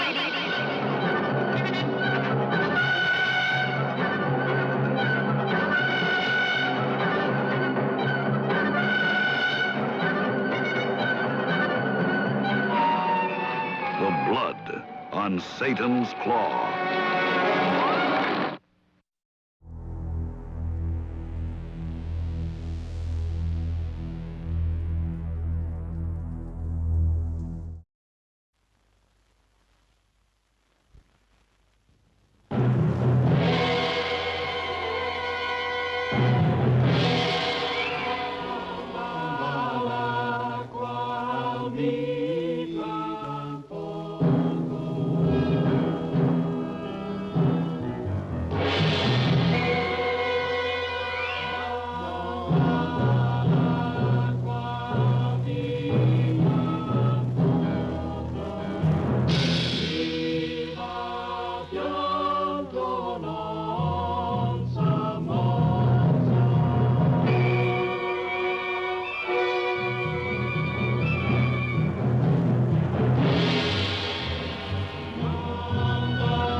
Elizabeth Selwyn.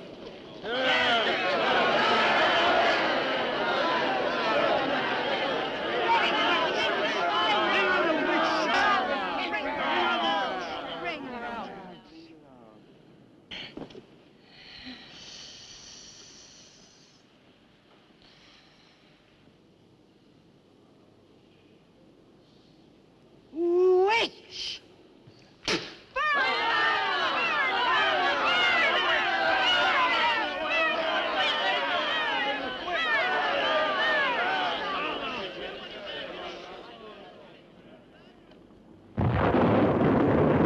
Burn the witch!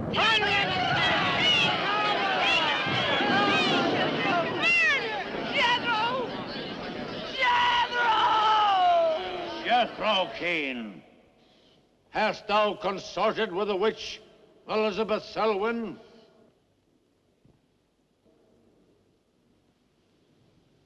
No.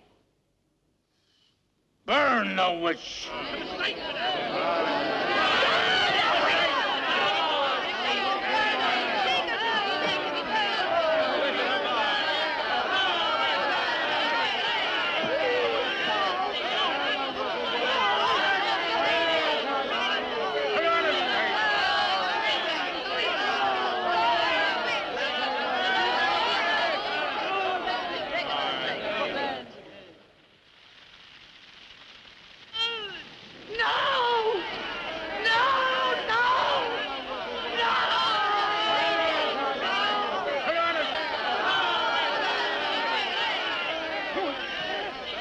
Help her, Lucifer.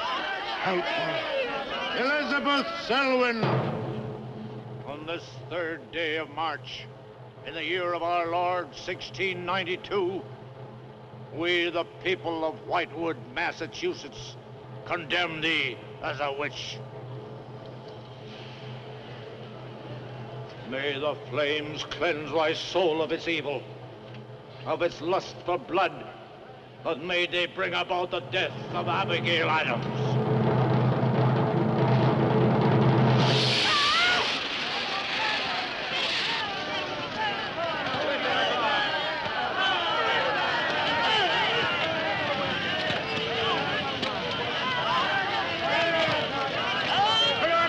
Help her, Lucifer.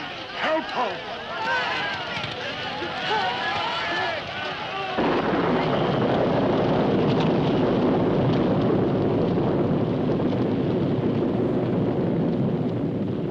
I have made my pact with you, Lucifer. Hear me! Hear me! I will do thy bidding for all eternity. For all eternity shall I practice the ritual of Black Mass. For all eternity shall I sacrifice unto thee. I give thee my soul. Take me into thy service. O Lucifer, listen to thy servant. Grant her this pact for all eternity, and I with her. And if we fail thee but once, you may do with our souls what you will. Make this city an example of thy vengeance. Curse it! Curse it for all eternity! And let me be the instrument of thy curse. Hear me, O Lucifer. Hear me! She's making a curse. Curse?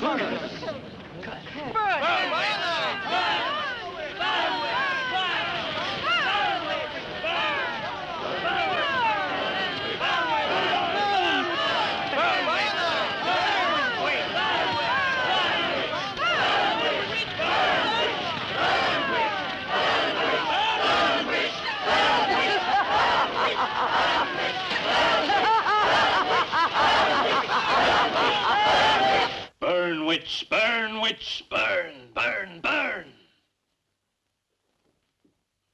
So shouted the people of Whitewood when they burned Elizabeth Selwyn in 1692.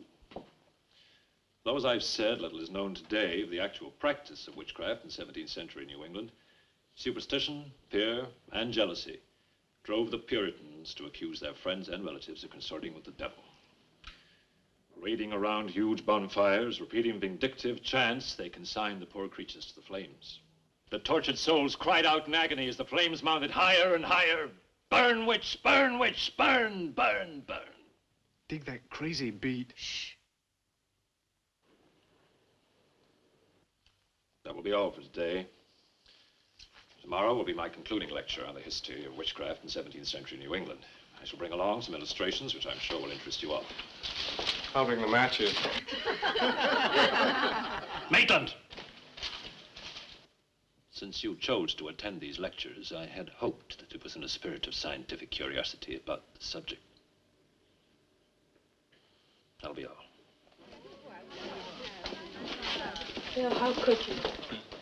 He takes it all so darn seriously. He's got you all hypnotized. Oh, Miss Barlow. Yes, Professor. Can I see you for a moment, please? What about our date? I'll meet Look, I'll wait for you outside. Huh? Yes, Professor. Rather a difficult young man, that. I fear that you are more of an attraction to him than my poor efforts. However, I've been reading through your papers, Miss Barlow. They show a very sound appreciation of the subject. I want to go to New England to do my senior paper. Mm-hmm. They're really quite good, you know. Well, I'm not quite satisfied. I feel I need some first-hand research. I want to get the atmosphere. Find out how widespread witchcraft really was, what the witches were really like. Well, that might take a little time, you know. Well, I have the time. My brother and I were going to spend our vacation with our cousins. What I'd really like to do is to get a room in the smallest, oldest town in New England I can find. Check through all the town hall records, recheck the libraries, talk to the Puritan descendants, make a really thorough investigation. Your brother is professor of science, Miss Barlow. I hardly think he'd be very interested in the history of witchcraft. Then I'd go alone. You don't think he'd object to that? You leave Richard to me. He's picking me up here for lunch. Hello, Bill. Professor Barlow. Nan here? Yeah, she's in there with him. Well, I don't like her getting mixed up in this witchcraft business. Why not? It's only part of her history course. Professor Barlow. Before you go in there, could I have a word with you? Sure. Well, it's about Nan and me. Oh. If you're really serious about this, I happen to know of a town in New England. As a matter of fact, it's the identical place where the events occurred that I mentioned in today's lecture, Whitewood. It's quite a small place. It's a little bit off the beaten track, so maybe these directions will help you. Thank you. I think you might very well find what you're looking for there. I happen to know the woman who owns the inn at Whitewood. Her name is Newless, Mrs. Newless. So you just tell her I sent you. Raven's Inn, Whitewood. What's Whitewood? Now, Dick, don't be too upset, but I'm going to change my plans for the vacation. Change your plans? Yes. Going to a place called Whitewood for a week or so to do some research. Who are you? What about Cousin Sue? Why, she's expecting you for a birthday party on the 17th. She'll never forget. I can still easily make it by then. This is important. My term paper's got to be good. It could mean a scholarship. And I've made all the arrangements. Come on, Dick. You'll have a good time without me. My mind's made up. I'm going to Whitewood. But surely any good encyclopedia will give you all the nonsense you want to know about witchcraft. Witchcraft is not nonsense, Barlow. I'm sorry, Driscoll. Witchcraft, black magic, sorcery. To me, it's nothing but fairy tale mumbo-jumbo. I'm a scientist, Driscoll. I believe what I can see, what I can feel and touch. The basis of fairy tales is reality. The basis of reality is fairy tales. Well, As a scientist, you should be familiar with that quotation. Yeah, well, I don't believe that somebody in Chicago can die of a heart attack because some woman in New Orleans sticks a pin in a wax doll. Maybe you don't. But practitioners of voodoo claim otherwise. Dick, you're just being difficult. No. When I look into a microscope, Driscoll, I see bacteria swimming, fighting, existing. That's real. These witches that were persecuted and burnt in the 17th century were real, too, but they weren't witches. They were pitiful human beings, victims of hysteria. There are many eminent scholars who have documentary proof of the actual practice of witchcraft. Yeah, but how effective was this practice? Did any of these eminent scholars ever meet a real practicing witch? Did you ever meet a witch, Driscoll? Perhaps. Oh, come on, you're an historian. No witch ever survived the burning at the stake for all that pact with the devil. In 1692, Elizabeth Selwyn went to the stake. She was buried in a churchyard in New England. And yet 3 years later... Yeah? 3 years later, a new wave of blood sacrifices broke out in the village that had condemned her. The daughters of the elders who had condemned her were themselves found murdered with every last drop of blood drained from their bodies. And afterwards, people came forward to testify that they had actually seen Elizabeth Selwyn. Oh, stop.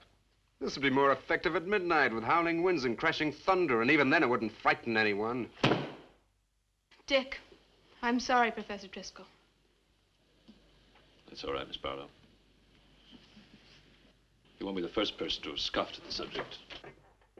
Honey, when you get to, where is it? Whitewood. Ah, yes, Whitewood. Well, send me a picture postcard of a witch. If possible, autographed. Now, let's have some lunch, eh? I'm sorry, I have a date.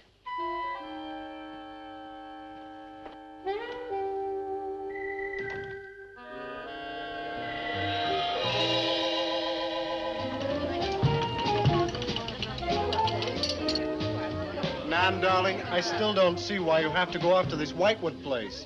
Now, I thought we were going to have some time together during this vacation. You know I want to be with you. It's just this is important. Look, what the heck can you find that hasn't been found before? I don't know. It's just that maybe, hidden in some attic or buried in some old antique shop, there's something that might give a whole new outlook to the subject. What new outlook can there be? You're a science student, honey. You know how important research is. But this isn't about anything real. This is just superstitious people burning silly old women. But suppose the women weren't silly. Suppose they really had a pact with the devil. A pact that could have supernatural power. Oh, come on. What kind of power? I don't know.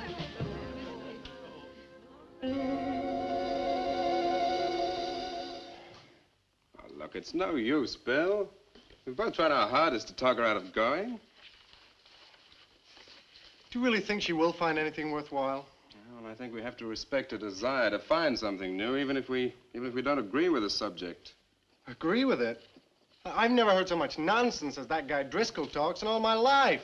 Well, here I am, all packed. Oh, I suppose there's nothing I can say will stop you from going, huh?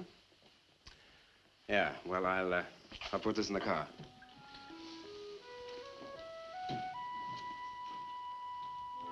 I still hoped you'd change your mind, Nan. Don't worry, darling. I'll be back as quick as I can, and I'll write. Well, don't forget me altogether, huh? I won't. Give Sue my love, and don't forget we have a date at her party. Bye, darling.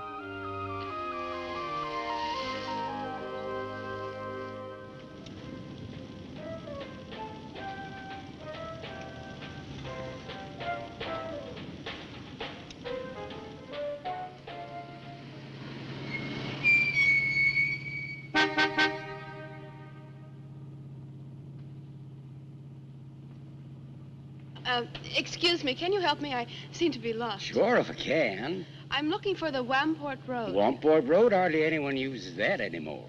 Well, my friend gave me the directions. Take road 28A, turn onto the Wamport Road, bear left at the fork through to Whitewood. Whitewood? Am I that far away? No, ma'am, not far. Not many God-fearing folks visit Whitewood nowadays. If I were you, I'd... If you'll excuse me, I'm in a hurry. Which way is it? Well, follow this road about 2 miles. You come to a fork. There'll be a sign, Wamport Road. Turn left, keep straight. There'll be Whitewood. Thank you very much.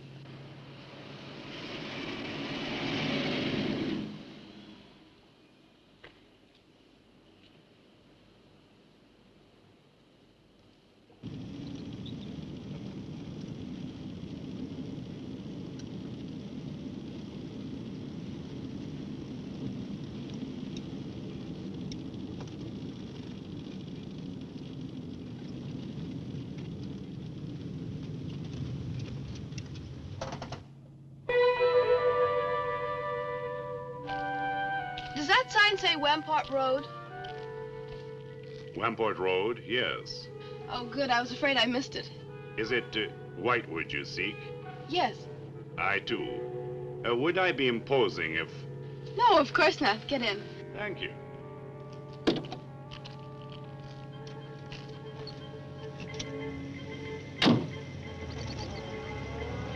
I think the Highway Commission would do something about these roads.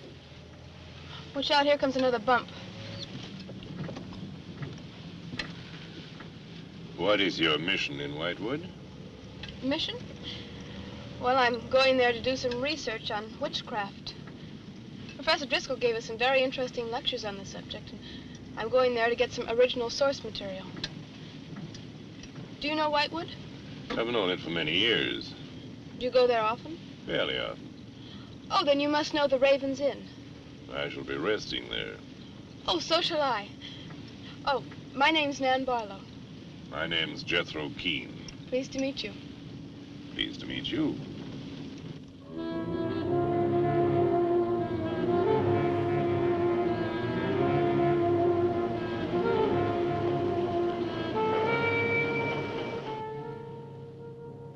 Just like a picture out of a history book. I feel as though I were in the 17th century. Why hasn't Whitewood been written about? It's off the beaten path. Few tourists come here. For Whitewood, time stands still. Look at that church. Must have been beautiful. What a shame they let it get so run down. Straight on? Yes, follow the road around.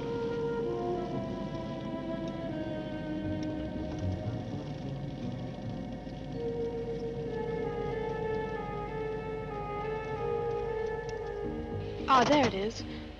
What a lovely old building. 17th century at least. How picturesque can you get? Right by the graveyard. Yes, it has not been used for more than 200 years. Any witches buried there? There are indeed. All in a section of unconsecrated ground. Spooky, isn't it? Well, keep your fingers crossed for me, Mr. Keene. I hope Mrs. Newell has that room.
Oh, I didn't hear you come in. Are you Mrs. Newless? Oh, I'm Nan Barlow. I was told I might find a room here. I was recommended by a friend of mine, Professor Driscoll. Perhaps you know him. That will be all, Lottie.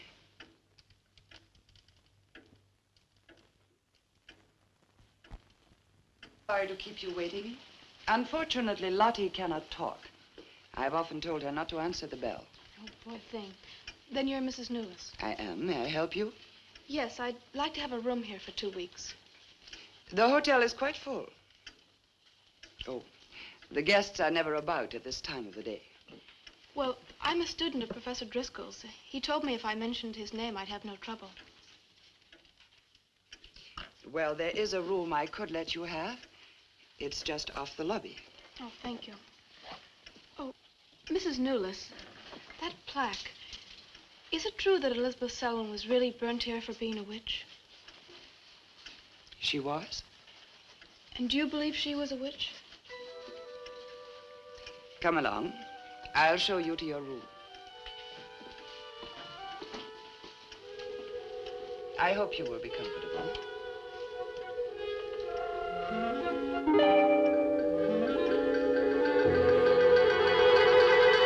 Yes, it is a nice room. The previous occupants have always found it most agreeable.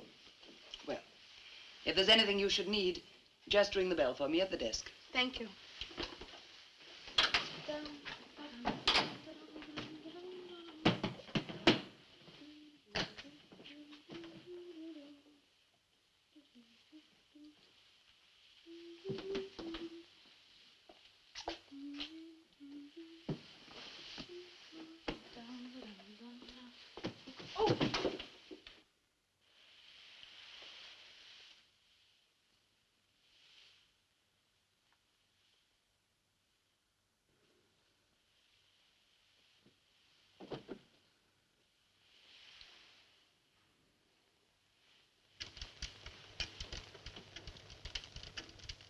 in so many months.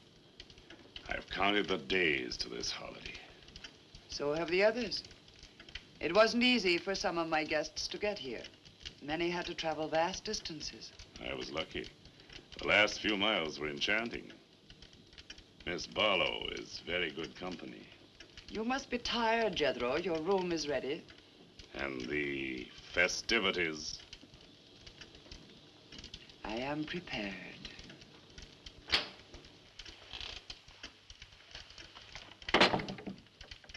Oh, Mrs. Newless. I thought I'd have a short look around town. I won't be gone long. I think you'll find the church interesting. Unfortunately, it no longer has a congregation.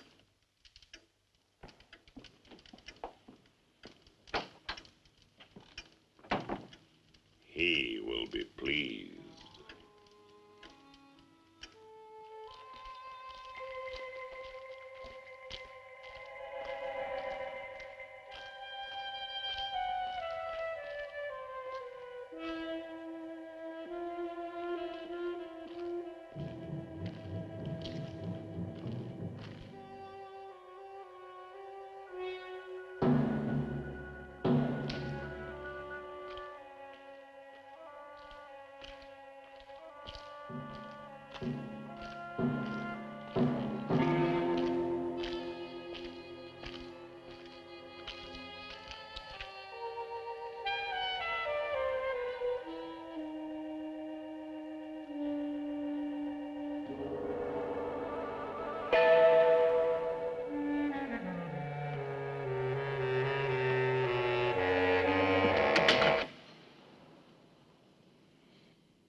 I'm told this was once a house of worship.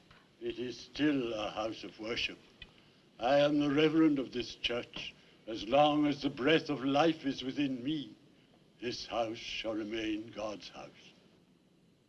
Must have been a beautiful building. For me, it is still beautiful. I'm sorry. What a shame the people have let it fall into such a state. Strangers rarely come to Whitewood. Who are you? I'm Nan Barlow. I'm staying at the Raven's Inn. Why have you come to Whitewood? Well, because I'm interested in witchcraft. Young woman, leave Whitewood. Leave Whitewood tonight. For 300 years, the devil has hovered over this city, made it his own. The people in it are his. Evil has triumphed over good here. Look at my church. I have no parish. No one worships here. His is the power. What power? Leave Whitewood. Leave Whitewood tonight. I beg of you. What power? Leave before it is too late.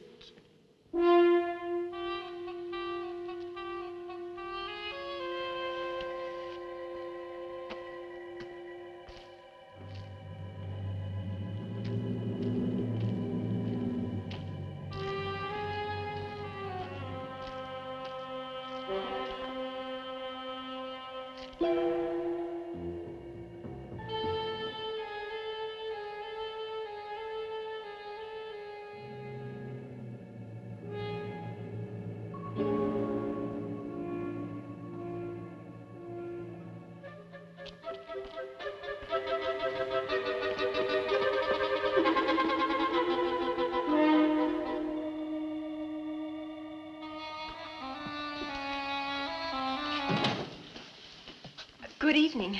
Good evening. Please excuse the mess. We haven't been open long. You have some very interesting things here. Yes, they belong to my grandmother. When she died, I came back to sort things out. Oh, I'm sorry. Then you don't live here? No, my family have lived here for generations, but I've just been back a few weeks. Would you like to have a look around? Thank you. Oh, I didn't mean to frighten you when I came in. It's just that all the people I've met here have acted like I'm a person from another world.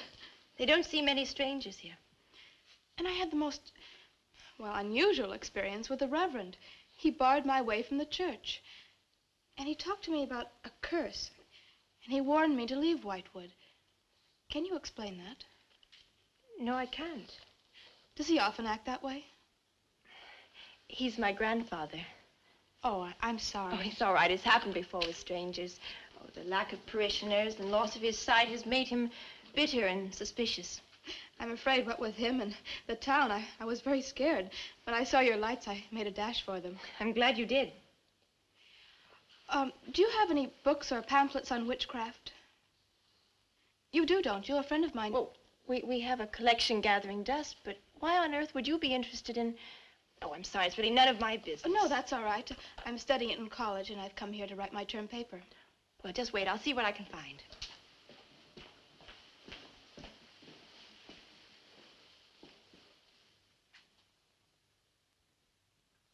That's Elizabeth Selwyn, burned as a witch, March 3rd, 1692. Yes, I know. I saw the plaque in the lobby of the hotel.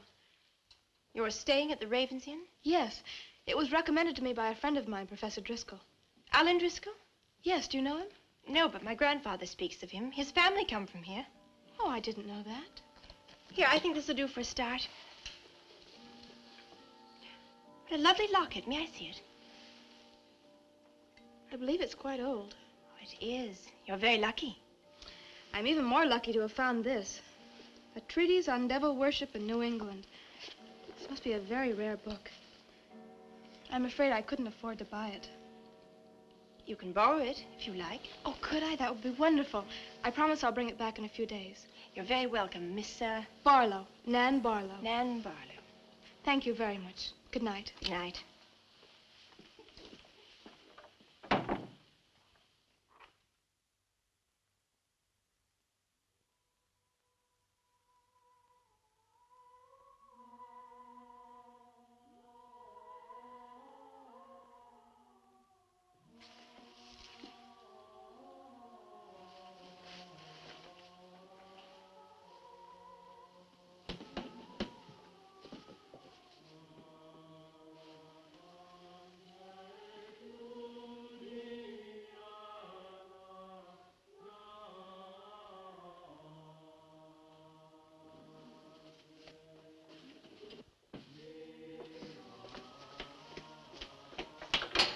Mrs. Newless?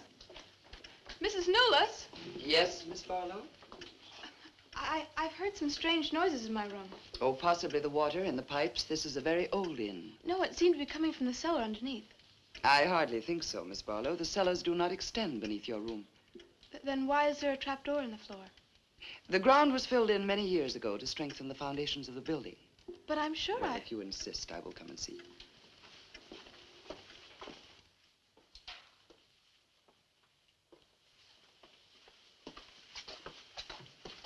I don't hear anything. Well, just a few minutes ago. Never mind, I'm sorry. You're welcome. But you can see for yourself there is no ring in the trapdoor because there is no reason to lift it. There is nothing underneath but earth.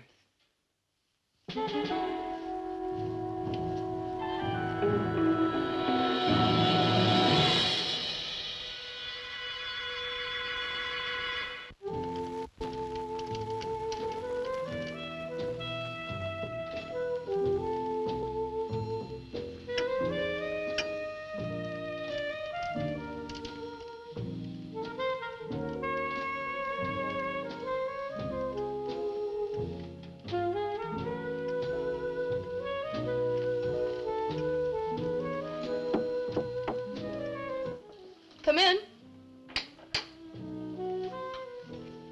Oh, hello, Lottie. Come in. Oh, I don't need any more towels. I haven't used mine, and they're quite clean.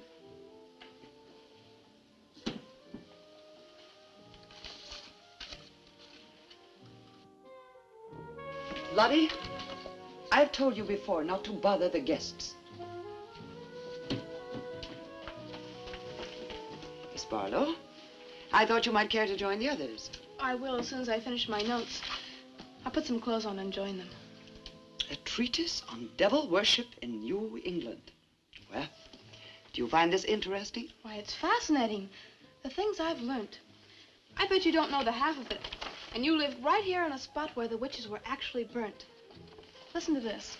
On Candlemas Eve, February 1st, in the year 1692, a coven of witches, a coven that's 13, some men, some women, whose power came from the devil, gathered beneath the Raven's Inn to perform a black mass in the honor of Lucifer. The witch Elizabeth Selwyn, later to be burnt at the stake, marked a young girl for sacrifice by obtaining an object of value belonging to her with which to call her, and leaving in its place a dead bird and a sprig of woodbine. The witches sacrificed her on the altar and drank her blood at the hour of 13. What's the hour of 13? Well, personally, I have never heard a clock strike more than 12. Now, how about joining the dancing? In a little while, I promise. Oh, by the way, I seem to have misplaced my locket. I remember having it in my room, and now it's disappeared. Oh, I'm sorry. I'll ask Lottie. Well, I'm not saying it was stolen. It's just, I remember having it on the dresser, and now it's gone. I would appreciate it. Of course. I'll look into it immediately.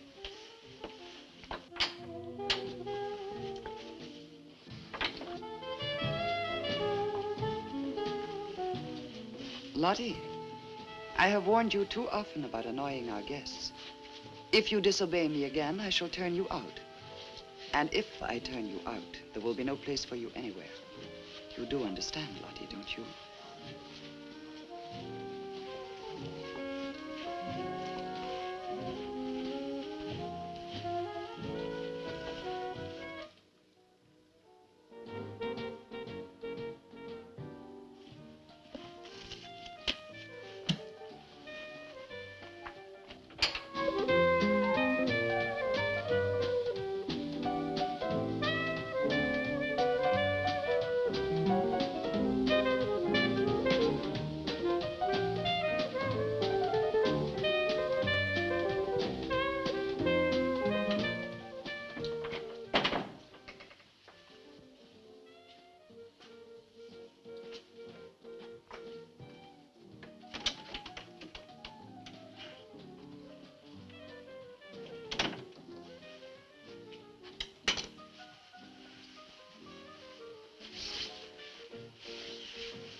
Ah, Miss Barlow.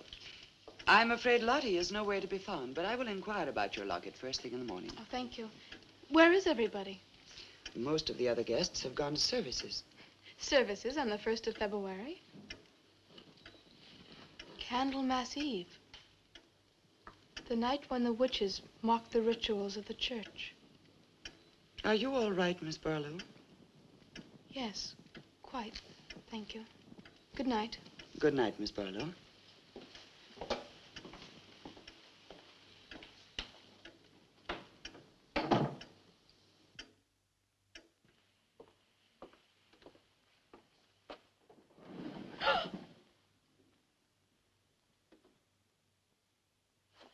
Mrs. Knowles! Mrs. Knowles! Mrs. Knowles!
5,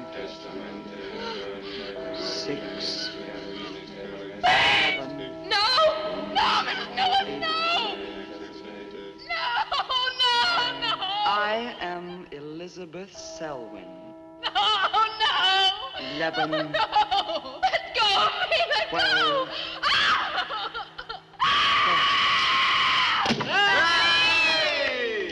Happy birthday to you. Happy birthday to you. Happy birthday, dear Susie. Happy birthday to you.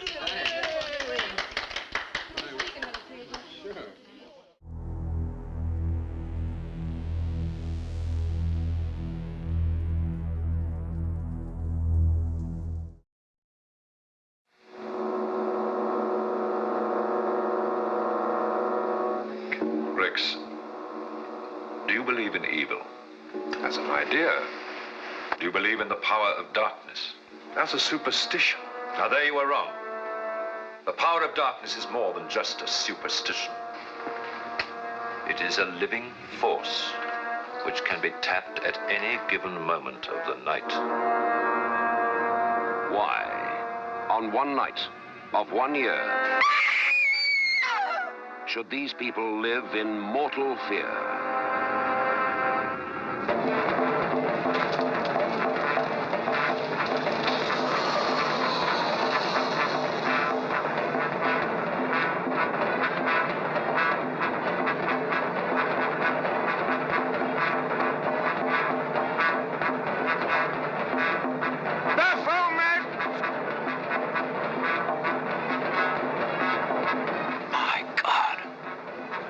Of Mendes, the devil himself. Christopher Lee as de Richelieu, who knows he must fight the devil's power to the death. My God. Don't look at the eyes, Rex! Eyes, once filled with love, are consumed with fear. For Tanith is now promised to the devil. Listen carefully to what I say. This is MacArthur, the devil's chief disciple. Your will is leaving you, slipping away. The Devil's Bride, from bestseller author Dennis Wheatley's The Devil Rides Out, fills the screen with a special kind of visual terror. On your feet quickly! Back to back, join hands! You will hear his evil. You will feel his evil. You will see his evil.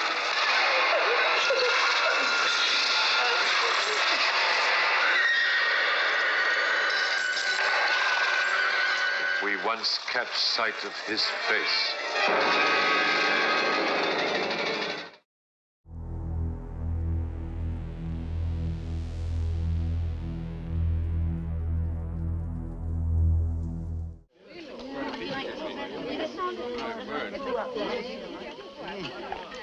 Yummy. Delicious. Dick, have you got any idea what's happened to Nan? I'm sure she'll show up. She probably met a good-looking he-witch and is bringing him along to the party, only their broomstick blew a gasket. Well, it's not like Nan to be late for anything. Aren't you a bit worried about her? Oh, she'll be here. I'm sure she'll make it. Oh, it's probably her now. Oh, you answer the door, and I'm going to put a record on for some dancing. All right.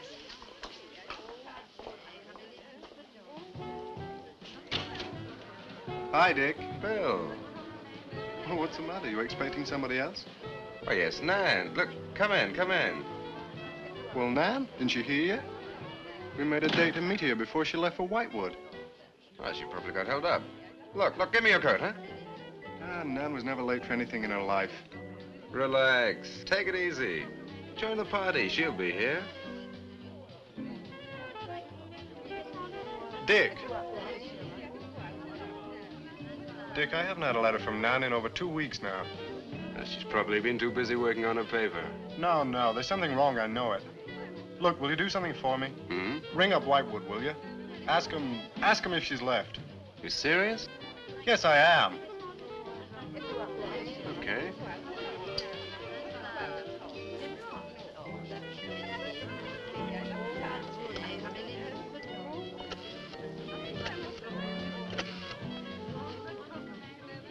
long distance? I'd like to speak with Miss Nan Barlow at the Ravens Inn, Whitewood. No, I don't know the phone number. What? Didn't she give you the phone number? Oh, I know, but that's my sister.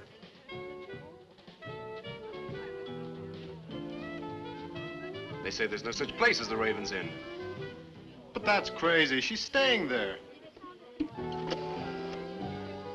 Give me the police.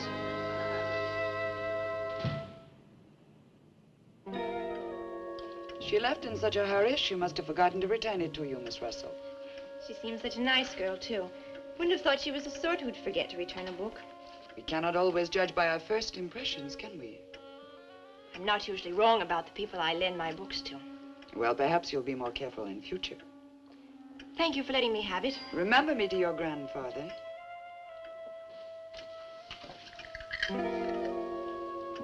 Lottie, get out of the way, you clumsy creature.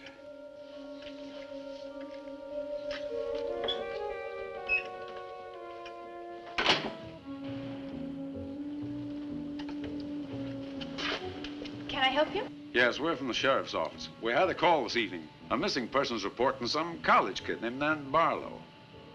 The party calling said that her last known whereabouts was the Ravens Inn. And Barlow, that's strange. Yes, I met her. When did you last see her? About 2 weeks ago. She came to my shop and borrowed this book. It's quite valuable, and so not hearing from her, I decided to come and get it. Mrs. Newless had it. May I? Yes. That treatise on devil worship. I must put this in the report. Peculiar things some of these college kids do nowadays. Well, thanks for your help. Come on, Charlie.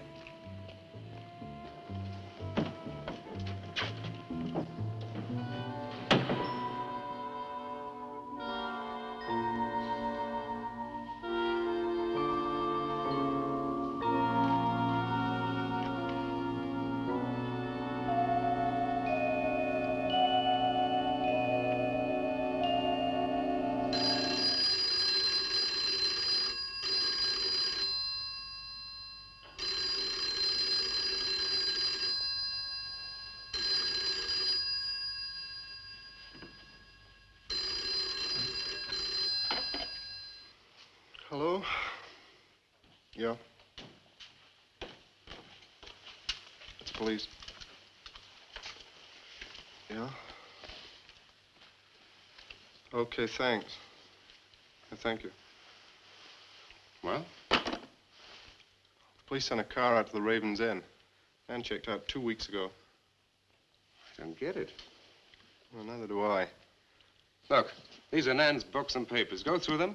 See if you can find anything which might give us a lead. I'm going to pay a visit to a colleague of mine.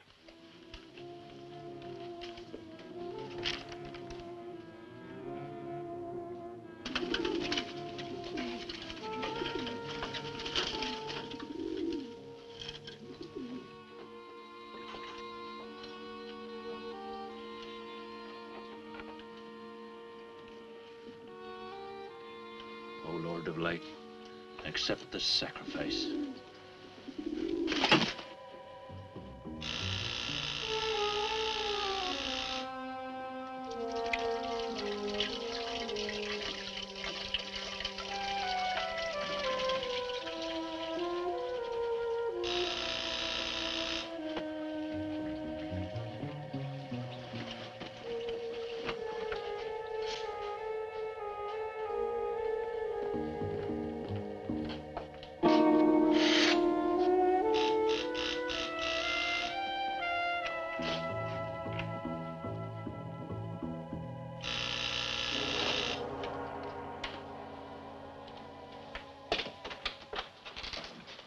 Barlow. May I come in? Well, yes, of course, please do. Take your coat. I tried to phone you last night, but I guess you weren't in. No, I wasn't. Would you care to go in the study? Sit yourself down. Thanks. You take a drink? Ryan soda. Ice? Please. So what's on your mind? Well, Nan's missing. And she has been since the day after she arrived at Whitewood. Really? You quite sure? That's what the police said. What are they doing about it? Carrying out a routine check? I don't suppose they can do much more until they've got something definite to go on. Well, I would have thought there was a very great deal more they could do. What? As far as they're concerned, she disappeared 2 weeks ago, and no one in the village seems to know anything about it. What did you come see me for? I thought you might have some ideas. Why did you send her to Whitewood? Because it was the best place for her research. And you suggested she stay at the Raven's Inn. Sure, it's the only inn there is. With an unlisted phone number? The inn has its own clientele, Barlow. It doesn't need to advertise. How do you know it so well? Because I was born in Whitewood. I see. And you'd have every reason to believe she'd be perfectly safe in going there. I have no reason to suppose that she wouldn't be. Nan struck me as being perfectly capable of taking care of herself. I grant you that, but why hasn't she come back or let us know? Look, Barlow, I can understand your anxiety, but I'm quite sure there's nothing for you to worry about. Nothing at all. She's probably got absorbed in the subject and gone off someplace. I wish that all my class had her application. Yeah, well, I'm going to find out where this application led her. I'm going to retrace every step Nan took. I'm either going to find Nan or know what happened to her.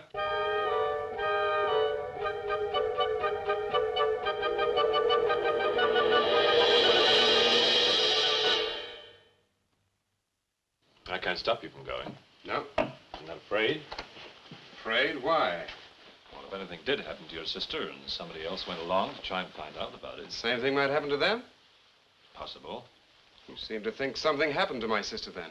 No, I just think you're jumping to conclusions, Barlow. Maybe, but I shall find her. Professor Driscoll, Yes. I don't like to disturb you, but may I see you? Well, of course, please come in. Good luck in Whitewood. Thanks. I'm sorry, but did you say he was going to Whitewood? Yes, he is. It's silly to be surprised, but I've just come from Whitewood. Really? Quite a coincidence. My own family happens to come from Whitewood. As a matter of fact, I was born there. Yes, I know. Please sit down. Thank you. Do you care for a drink? No, thank you. I think you know my grandfather, the Reverend Russell. Russell? Oh, yes, of course I do. How long have you been living in Whitewood? Since my grandmother died a few weeks ago. Oh, I'm sorry. Well, now, how can I help you? I've come about a pupil of yours, Barlow, Nan Barlow. Yes? She came to Whitewood 2 weeks ago. I met her and liked her, and she told me that she was a student in one of your classes, that you recommended that she stay at the Raven's Inn.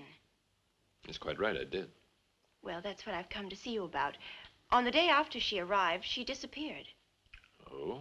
Later, the police came asking questions. Her family were worried. I thought you might have their address. And why do you want her family's address? Because I have something of hers I want to return. Well, you just leave it with me, and I'll make sure they get it safely. Well, I don't want to trouble you. If you just give me their address. As you wish. Her address is Dorchester Street, 225. She lives with her brother. As a matter of fact, he's a colleague of mine. You just met him. He was leaving when you arrived. Now, if you'll excuse me, I've got a lot of work to do. I'm rather a busy man at the moment. Of course. Thank you for your help. Not at all. I hope it achieves something. Well, you will remember me to your grandfather, won't you? Yes, of course. Goodbye. Goodbye, Miss Russell.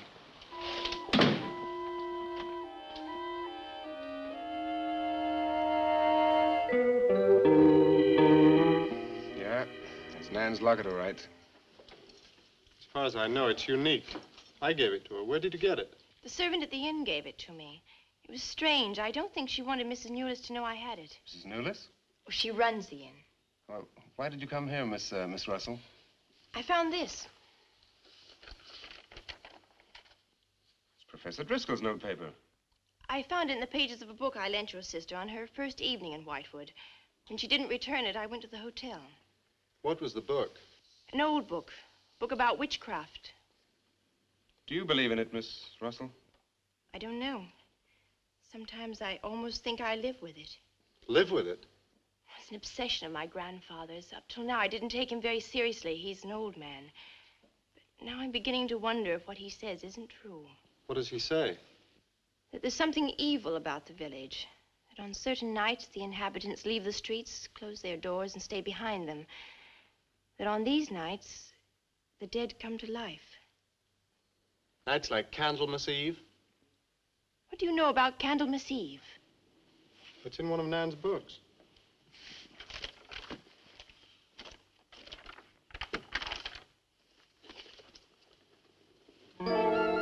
I don't believe it.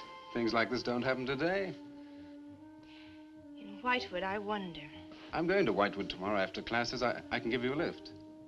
Thank you, but I must get back. I can't leave my grandfather alone. He's blind. May I come and see you when I arrive? I'd like to have a talk with him. Please do. It's the house next to the church. Goodbye. Bye. I'll see you to the door.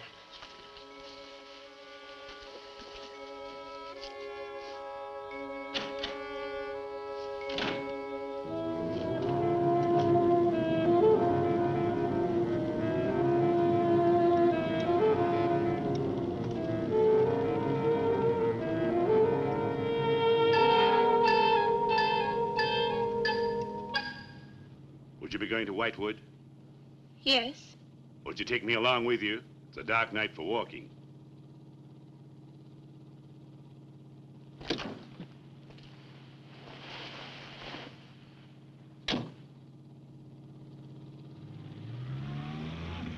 You're the Reverend Russell's granddaughter, aren't you? Yes, how did you know? I know a great deal about Whitewood. Have you ever been there? Now and then. Never seen you. To see me is a special privilege. It's reserved for a chosen few. What does that mean? We'll soon be at Whitewood now.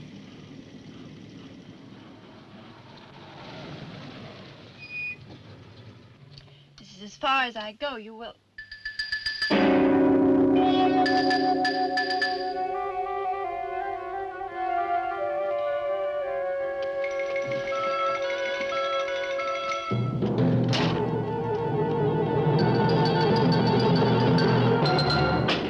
She's pretty, too.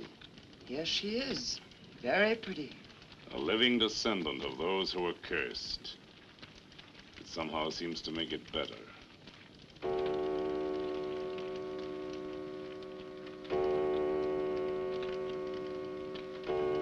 Another day. And tomorrow. The witch's Sabbath.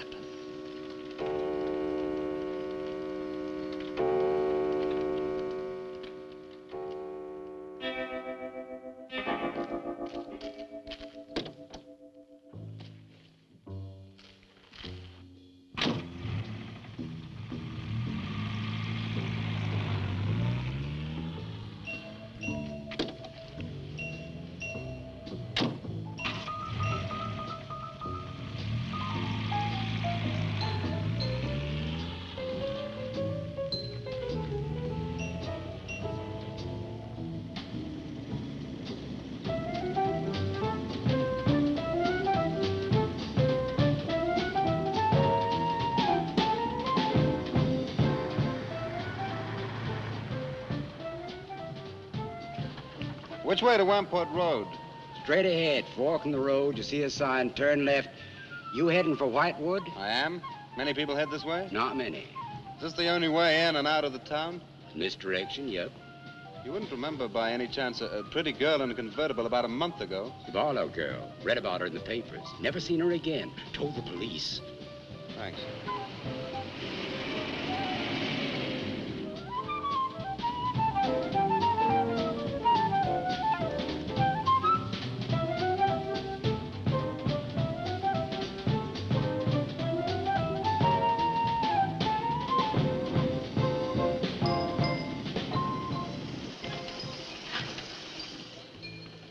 Could you tell me the way to Whitewood, please? Another one. Straight ahead, fork in the road, you see a sign, Wamport Road, turn left, takes you right in. But thanks. Let me warn you, young fella, they don't like strangers in Whitewood. Okay, fine. Thanks very much.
Good evening.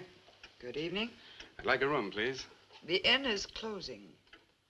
I'll only be here a few days. But the inn is closing. When? In 2 days. Well, if you don't mind, I'd like to stay until then. If you insist. Could I have the same room my sister had? Still available, isn't it? Yes, it's available. Mrs. Newless, you told the police that my sister checked out. You are mistaken, Mr. Barlow. I told them that on the morning of February 2nd, I went to her room and found it empty, her bed not slept in, her luggage and car gone, and her bill unpaid. Well, you can put the charges on mine. When was the last time you saw her? On the evening of February 1st. It was shortly before midnight. She'd been in the lobby here dancing with some of the guests. She seemed to be enjoying herself.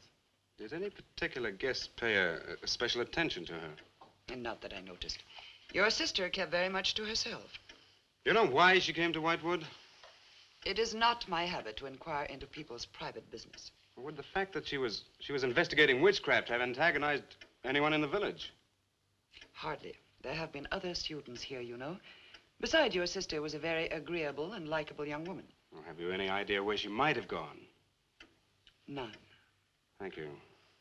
Now, may I see the room? As you wish. It is this way.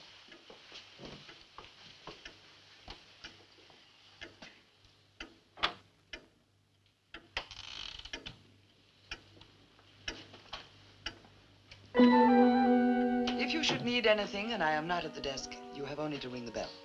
Thank you.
Hello.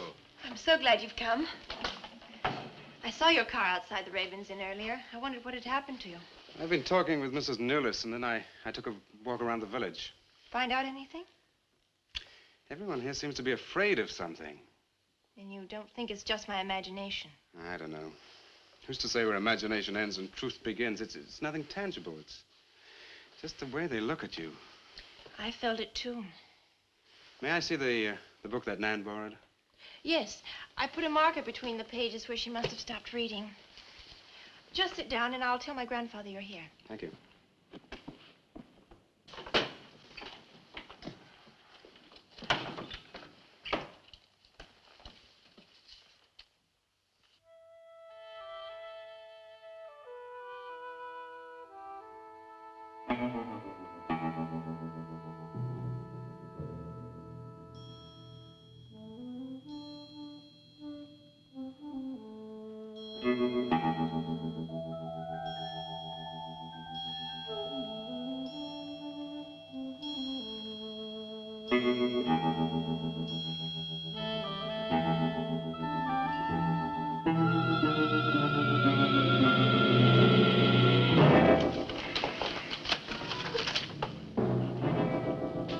I warned you, Lottie.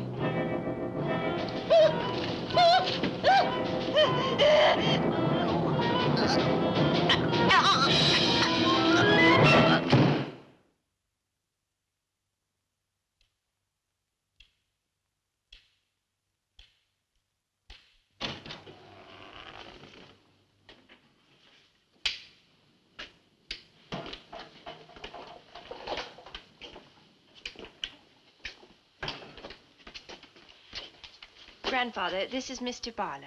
How do you do, sir? God be with you. Shall we sit where we'll be more comfortable?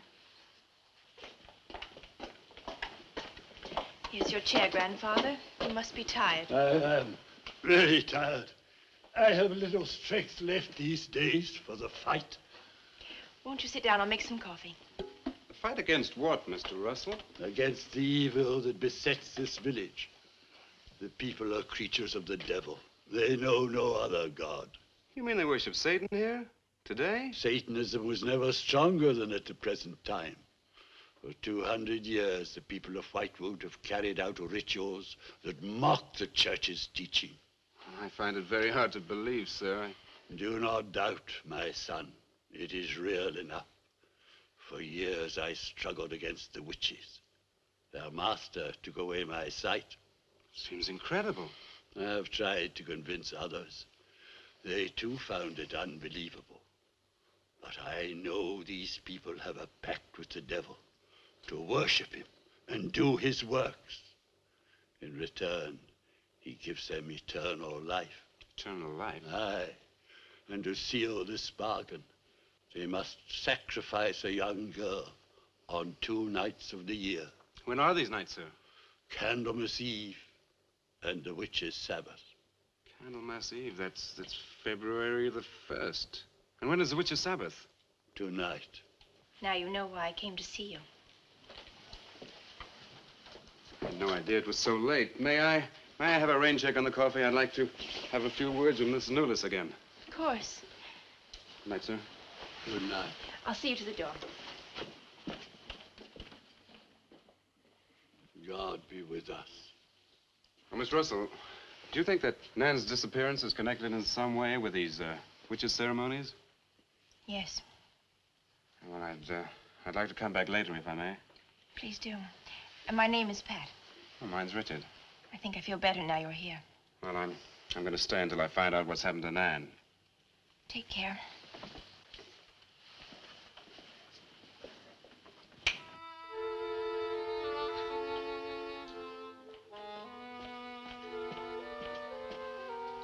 Now drink your coffee before it gets cold.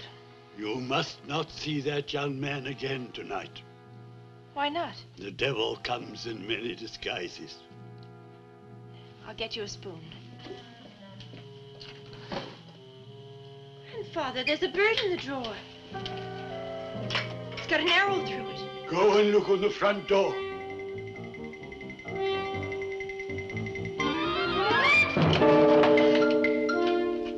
It's a sprig of woodbine. Shut the door! Shut the door quickly! Grandfather, what does it mean? Now listen, my darling. This is their sign. The witch's sign. What can we do? We must leave here. Leave here immediately.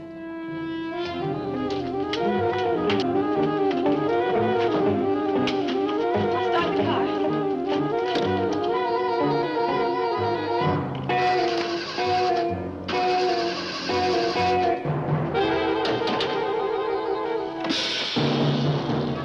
Something's wrong.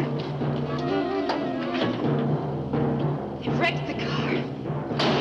Barlow! Phone Barlow!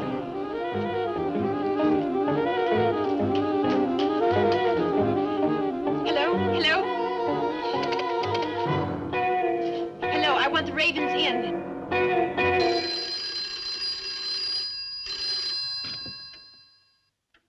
Yes, Mrs. Newless. Mr. Barlow. That for me? Yes. Hello? Dick? Dick, I'm in terrible danger. We've got to leave Whitewood at once. Danger? But from what? We've got to leave... Pat! Dick, help me! Patricia! Pat!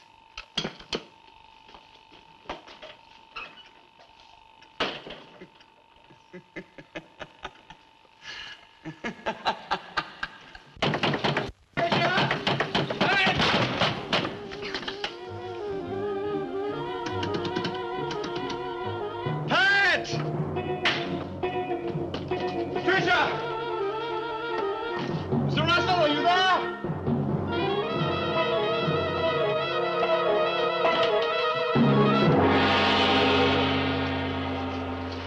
Wilson. What's happened, Mr. Russell? The witches. The witches have Patricia. Destroy them. Mr. Russell, how? The shadow of the cross. Use the cross. I adjure thee, O creatures of salt, by the living God. Mr. Russell.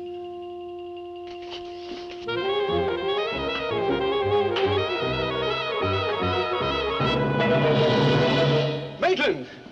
Maitland, what's happened?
Hello. Hello, operator?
Been waiting for you.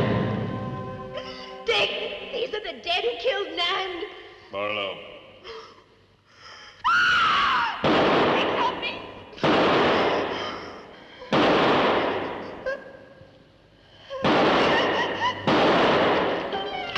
Come on, Pat, hurry!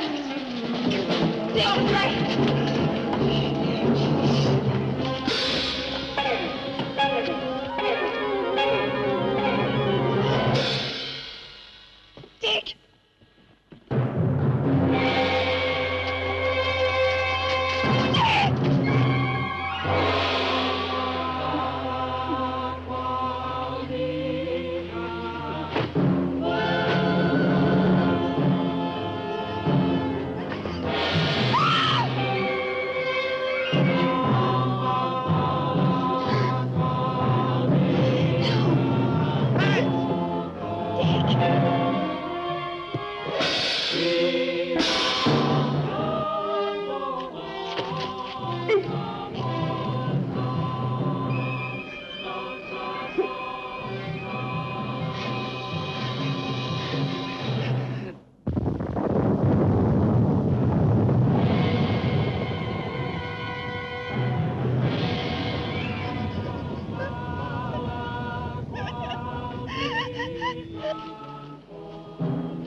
Maitland!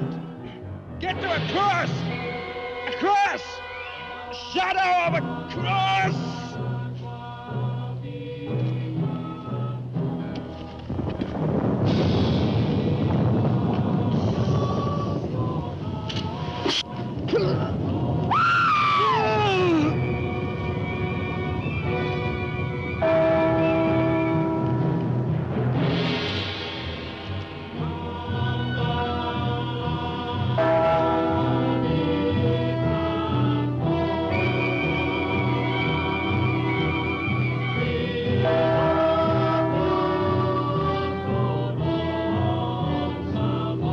Dick, he's moving.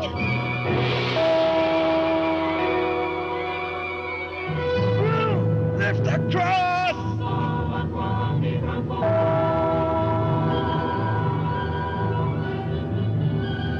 Quick!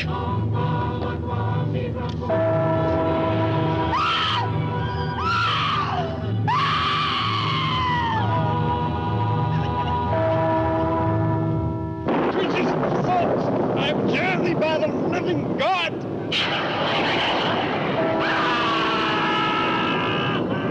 Back from the cross! Come nearer, Bill! Get the shadow of them! It comes nearer. Not fail. We must finish the sacrifice. Dick! Wait! Wait for the hour of 13.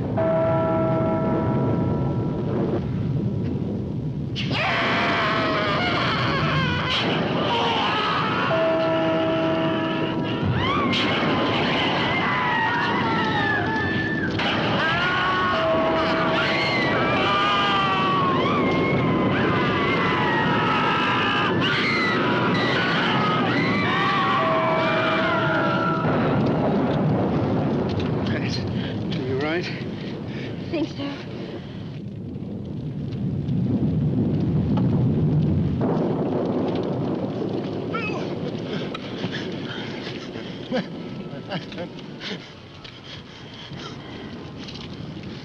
Got a score to settle with Mrs. Newless.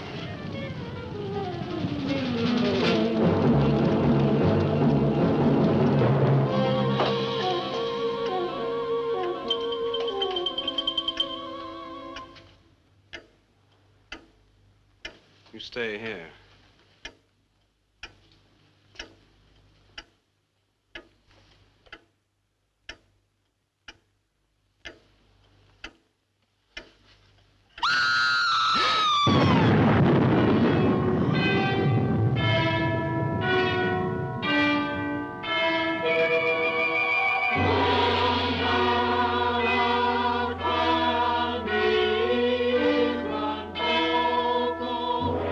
Love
The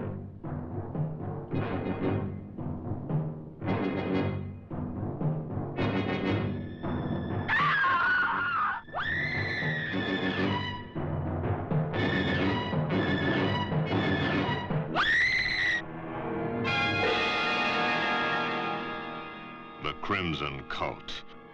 Hedonists of horror. The devil is not exactly noted for his sense of humor.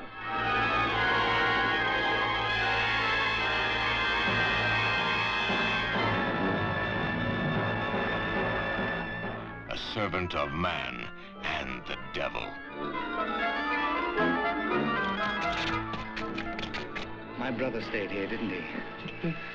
What happened, sir? Tell me what happened to him! Dead. A journey into the unknown terrors of the world of black magic.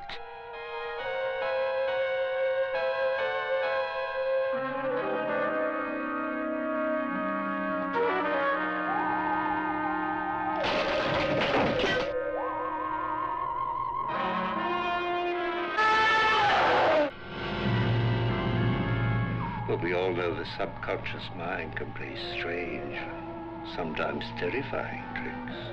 The living bridge between this world and the unknown. Burn the witch! Burn the witch! Boris Karloff in his last and most diabolic role.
For goodness sakes!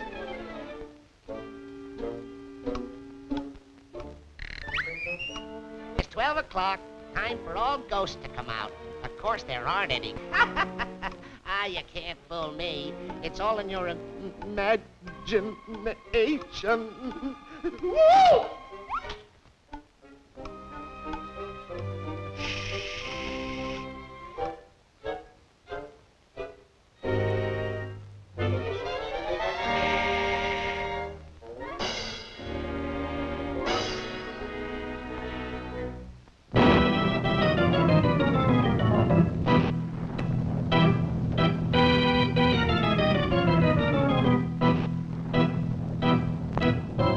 What's going on here? Woohoo!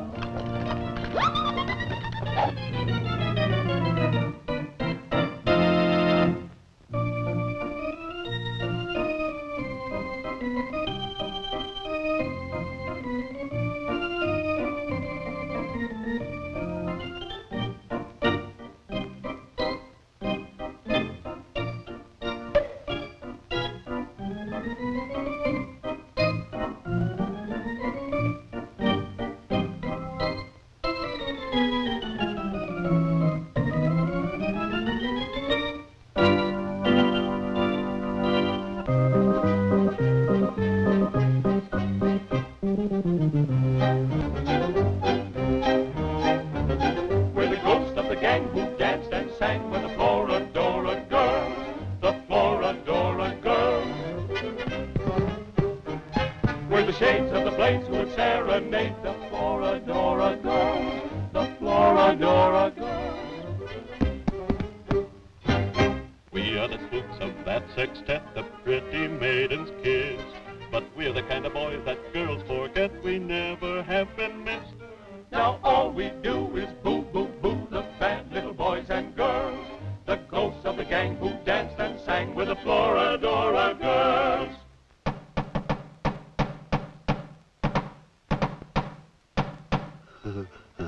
there's nobody to whom, hope.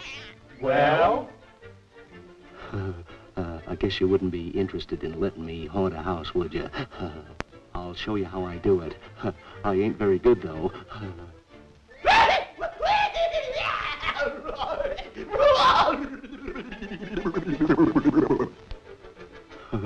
Didn't think you'd like it. And here's another one. It ain't very good either.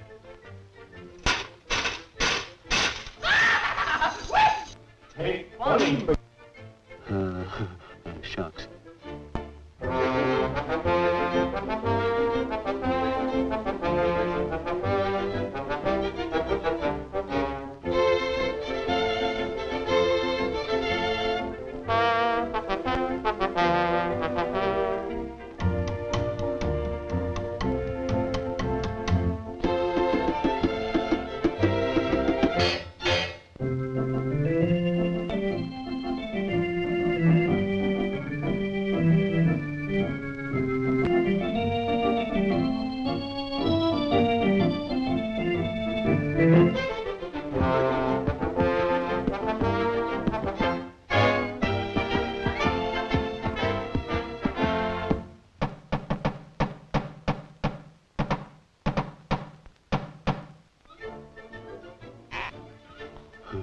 Guess what I got? A cow? What color? Red. Uh-huh.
Wanna buy a cannon?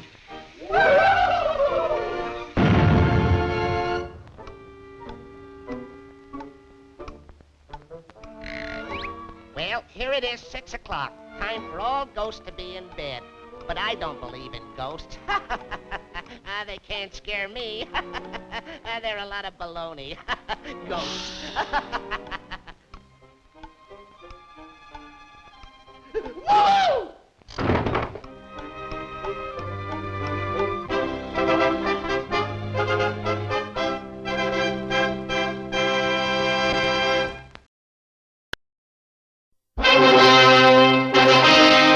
Egypt, 4,000 years ago. A land of strange rituals and savage cruelty. Many of their secrets are still hidden from the eyes of 20th century man. Secrets that protect their dead. Supernatural powers that once released can live again in our modern world. The Mummy, the living dead, bringing terror and death across 4,000 years. He was a high priest of the great god Karnak, until one night he attempted the ultimate in blasphemy. He was condemned to guard forever the princess he had loved and protect her from intruders.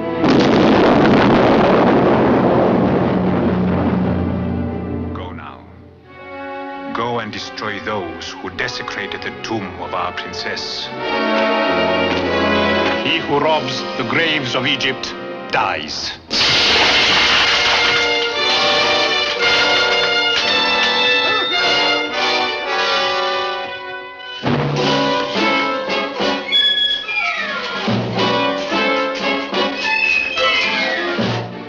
robs the graves of Egypt dies.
We don't want to buy no lino, no nothing. Mr. Dragore, please. Oh, him.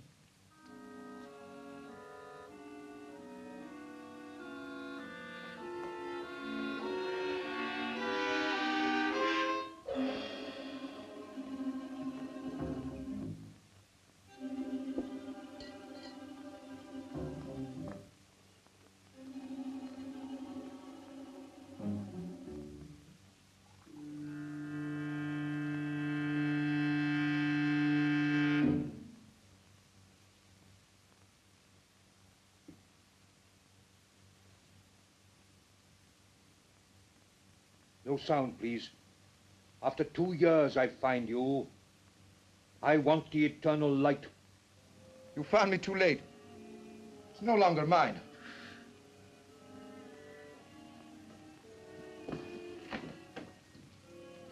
I can kill with this from the end of the room. No lies, please. You cannot kill in England, Mahmoud. They get their murderers here and hang them. I have not come alone. If I hang, there are others. The eternal light goes back to the tomb from which you stole it. But I tell you, I have not got it. Please, I am not a child. I sold it. To whom did you sell it? To Professor Morland. That robber of the dead. Has he sold it? He did not buy to sell. What then? Like you, Mahmoud. He believes. Believes? He believes that the eternal light will open for him the gates of paradise? Even so. He gave the best part of his fortune for it. And very soon he will know whether or not he was right. What do you mean? Professor Morland. He's dying. Then you think it will be buried with him? I'm sure of it. We have only got to wait until he is dead.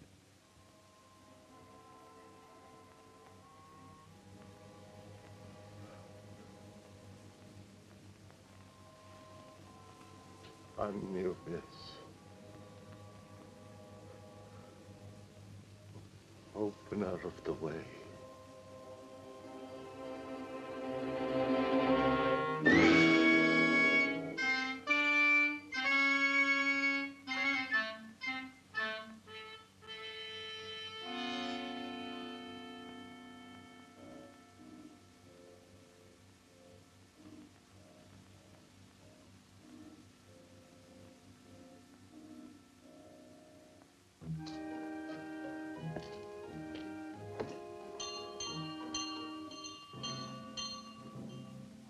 What's that?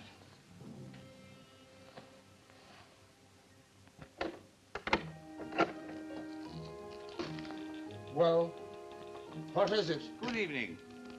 I happen to be staying in the neighborhood, and hearing of your master's illness, I took the liberty of calling. How is he tonight? He'll never see the morning. He hasn't asked for anyone of my cloth.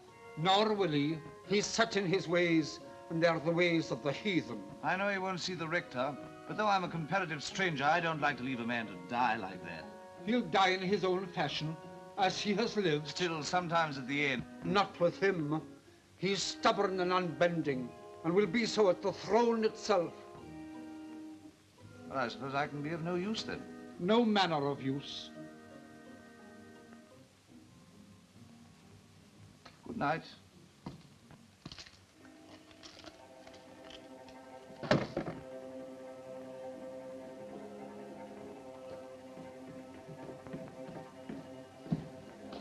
He's asking for you. Where can I find Mr. Brown?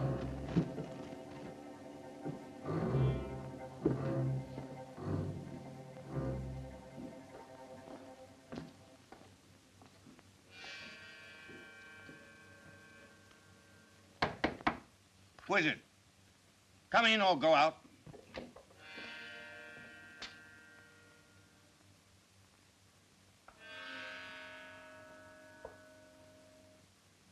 You'll have to go up soon if you want to see him again. Curious house, this. Curious owner. Yes, but I suppose a great Egyptologist can't be expected to be like other people. Well, he'll be like a great many other people soon. That's not a very sympathetic thing to say. Well, I'm not a sympathetic man. Want a drink? That's, across the hall, isn't it? I dare say. Thanks.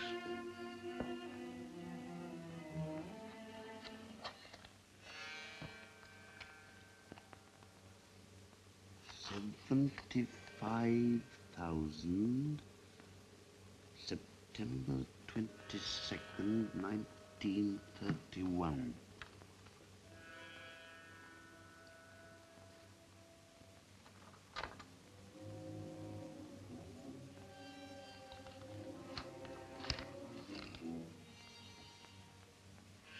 Daily Journal.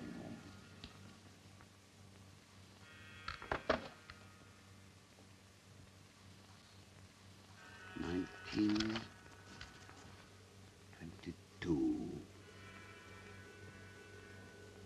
The eternal light, mine at last.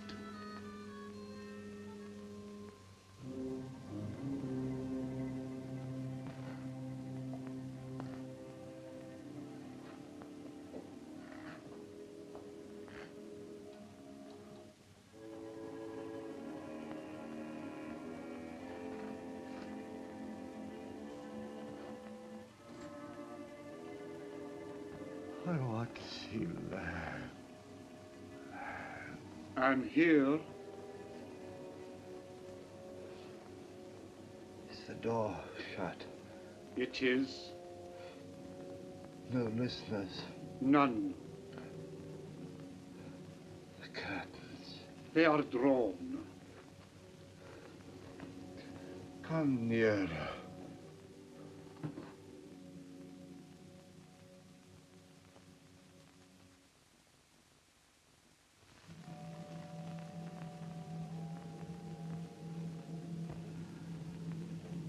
this man Brown. Watch Brown.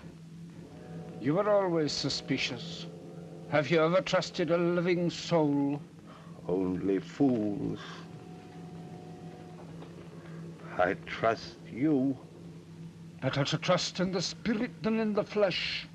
I put my trust in my own gods. And now, when I am dead, my funeral, you will bury me at dusk in the clothes I told you.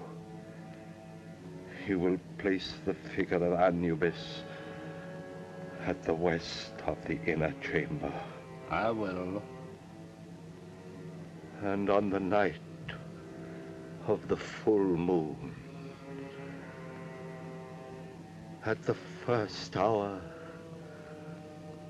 I will make my offering of the eternal light to Anubis, opener of the ways. If I have done well in his sight, those fingers will close over the jewel, and he will open to me the gates of immortality. The hand of a heathen image will now come to life. Ah, the bandage. The bandage.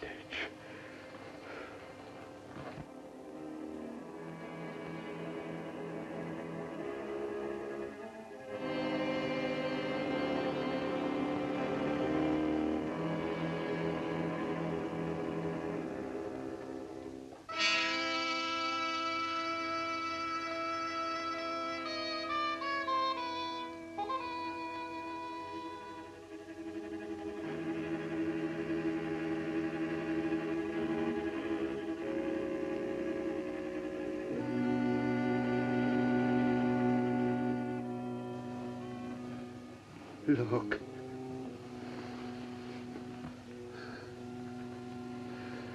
This is the eternal light. It must rest in my hand. A man will now find peace who robs his heirs. Bandage my hand. The eternal light must lie with me in the tomb.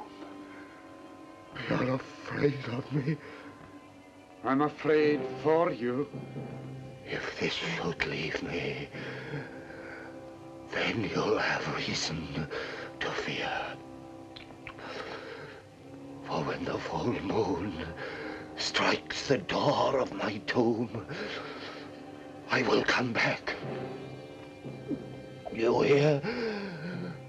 I will come back to kill. Bandage my hand.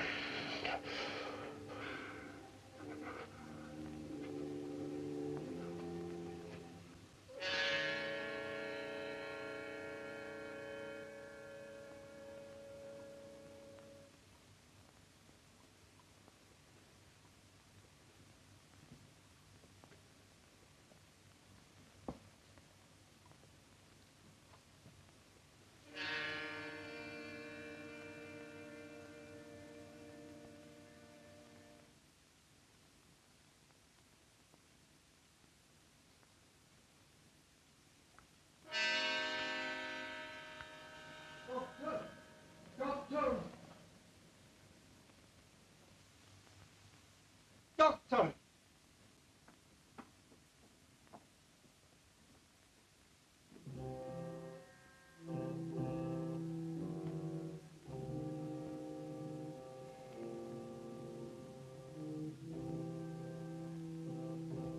Windows. Open. Oh.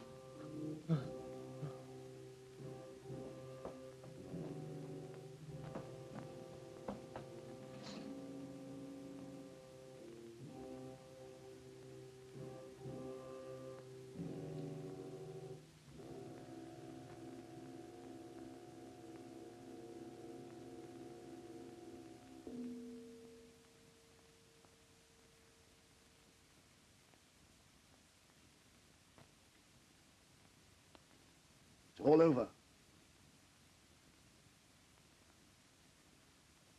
Make out a certificate. Heart failure. What was the idea of bandaging his hand like that? I cannot say. He had many a queer fancy. I'll be round in the morning to sign the certificate.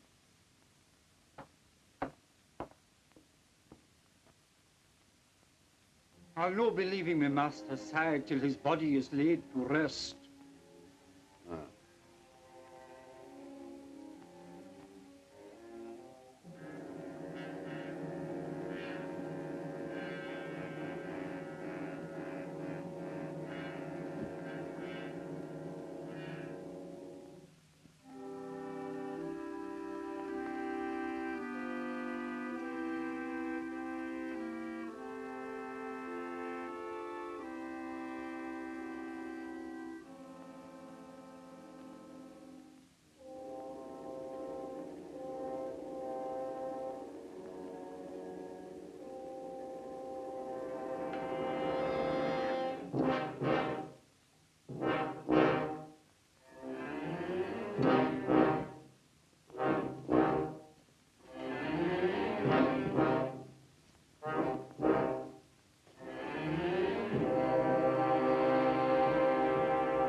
Where are you going? To feed the lamp that is to burn inside.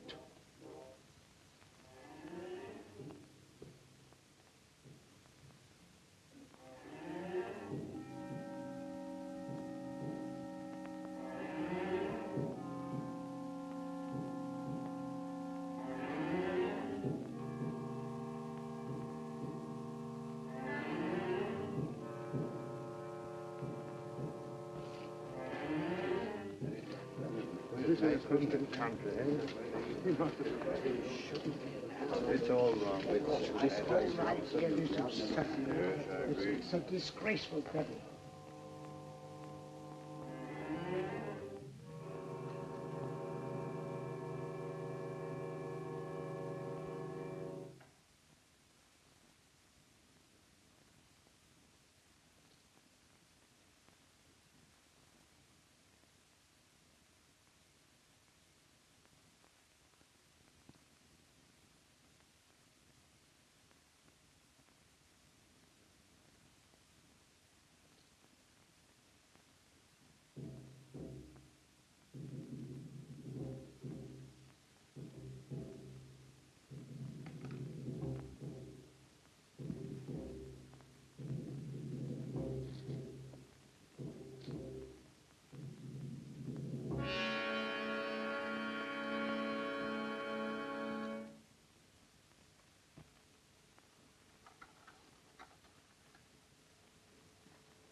Wait! You're leaving the key inside. Aye, that was another of his queer fancies.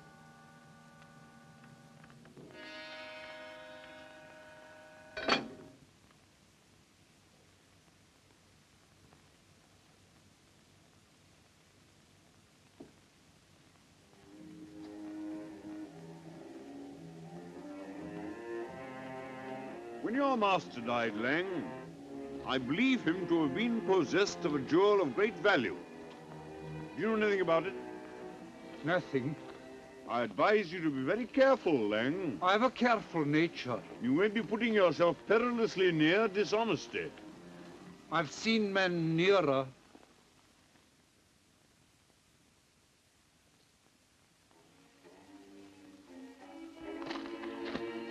may regret this, Lang.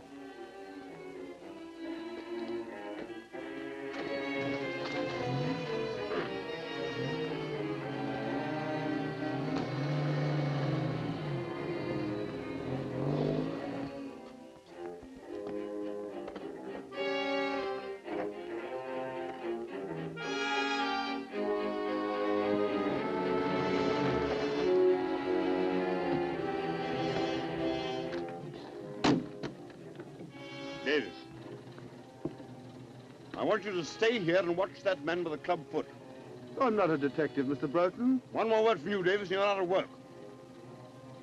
I have reason to believe that he has stolen a valuable piece of property. He may make an effort to get rid of it. Watch him and telephone me at my office if he leaves the house. Very good, sir.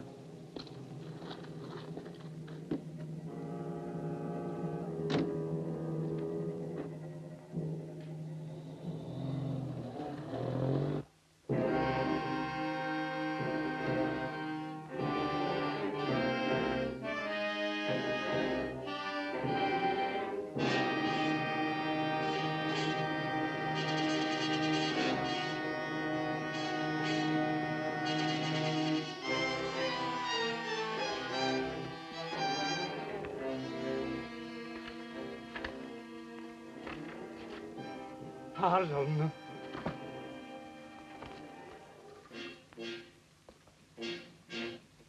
Miss Betty Harlan, 52 Blandford Street.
From Rapson.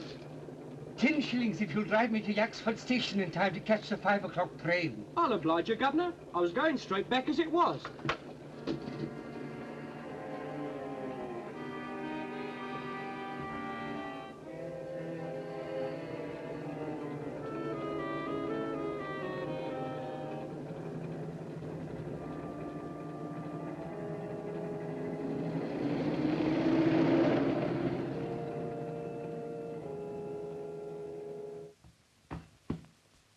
That's a very old carpet, Mr. Morland. I should be glad if you will not kick it to pieces. I'm sorry.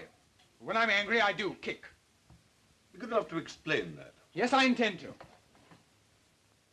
By your own statement, Miss Holland and I are the sole heirs of Professor Morland. We were informed neither of his death nor of his funeral. Your uncle died and was buried in a certain way according to his wishes, which need I go on?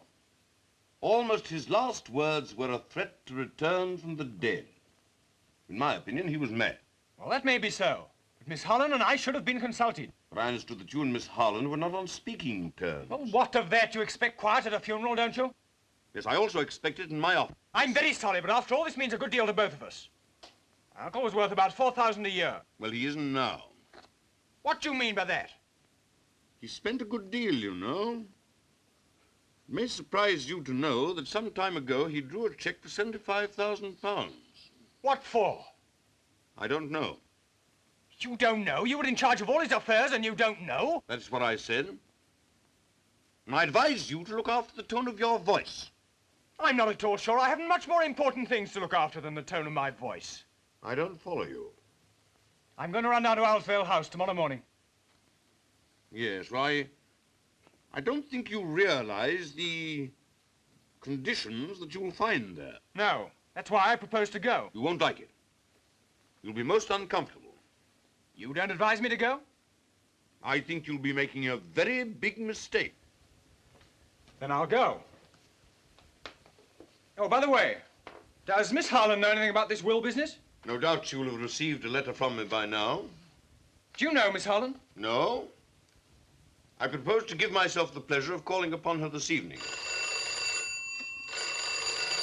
Hello. Oh, it's you, Davies. Wait a minute. I have a visitor here, but I think he's just going. Thank you very much. If you're going to see Miss Harlan tonight, I shall be there myself. No doubt you will succeed in making a painful interview intolerable. Good afternoon. Your manner must help your practice a great deal.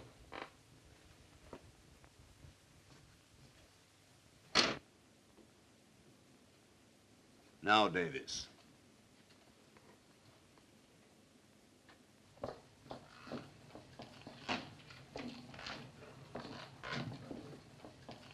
Can you direct me to Blandford Street, please? Follow the tram lines close on a mile and then turn right at the church. I'm obliged to you.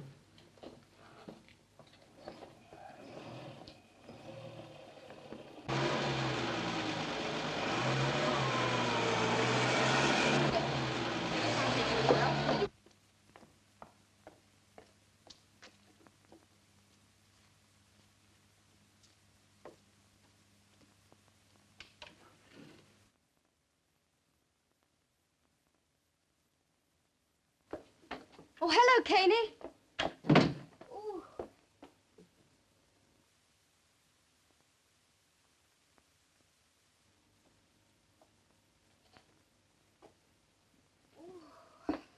Oh, it's good to get out of that fog. My dear, a most exciting thing has happened. Oh! Oh, don't let it happen again. No, not that. That's a chestnut. It's this. It looks like a solicitor's letter. Just been delivered by hand. Oh, dear. What haven't we paid? I wonder if I'm going to get a shock or not. Oh! Oh, Caney, that is a silly game. After all we've said about Uncle Henry, what do you think he's done? Something nice at last? He's dead. My dear, I'm sorry. And his solicitor wants to see me. My dear, I'm glad. He was awfully rich, wasn't he? He may have left you a fortune. If he has, I'll buy you a private cinema. Oh. I say, when did this letter come? A few minutes ago. Why? He asked me to telephone him if I could see him here at 6. You don't want to miss the chance of a fortune for the sake of tuppence. You better run out and do it now. You're right.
Miss Harlan. Yes?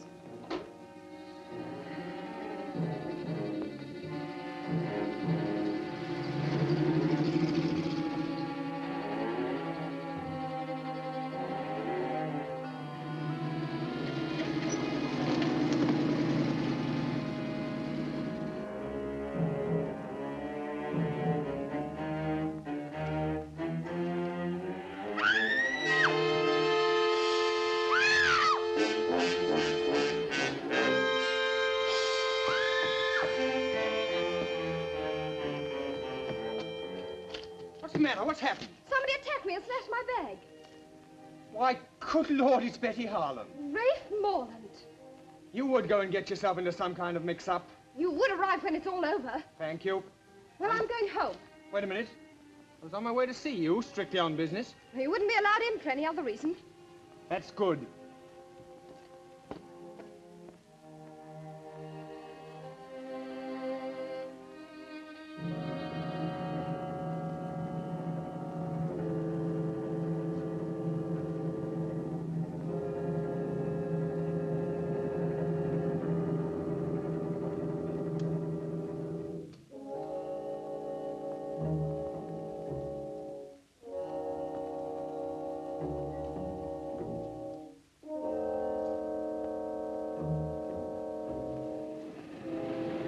Taxi. Cunningham Garage, as quickly as possible.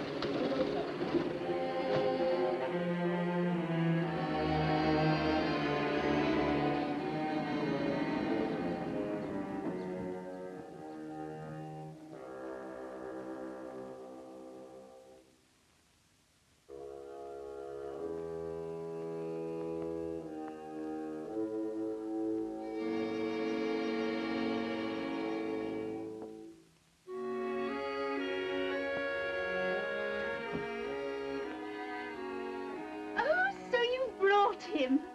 Dear Mr. Broughton, we're delighted to see you. No, it isn't Mr. Broughton. It's my cousin, Rafe Morland. Dear Mr. Morland, we're delighted to see you. Wrong again. We don't like him very much. Oh, don't we? I didn't realize. Well, our two families are not on speaking terms. Oh, dear. As far as I can make out, it was started by my late uncle as a Christmas joke. Won't you sit down? Thank you. But now he's dead. The trouble's all over. I'm not sure. It hasn't just begun. Where's Mr. Broughton?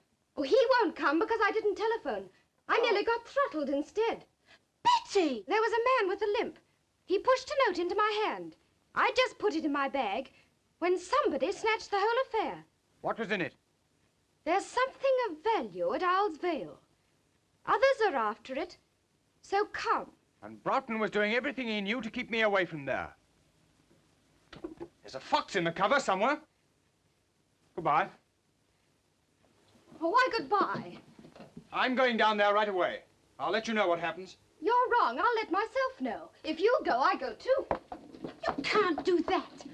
Alone in a house with a man you're not even on speaking terms with? Oh, don't be so absurd. It's not as if I even liked him. Oh, if another woman was going, perhaps.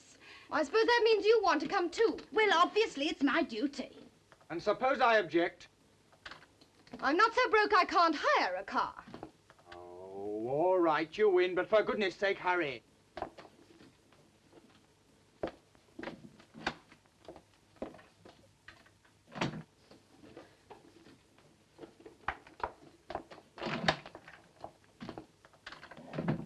Girls, I was getting this as best you can. There you are.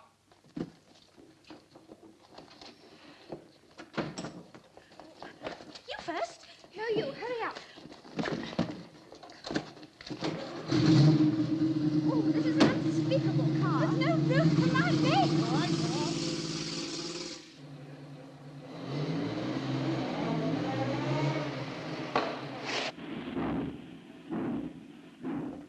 It looks as if I'll have to walk. You might do worse. There's a grand moon. It's full.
see if there's a name on this gate.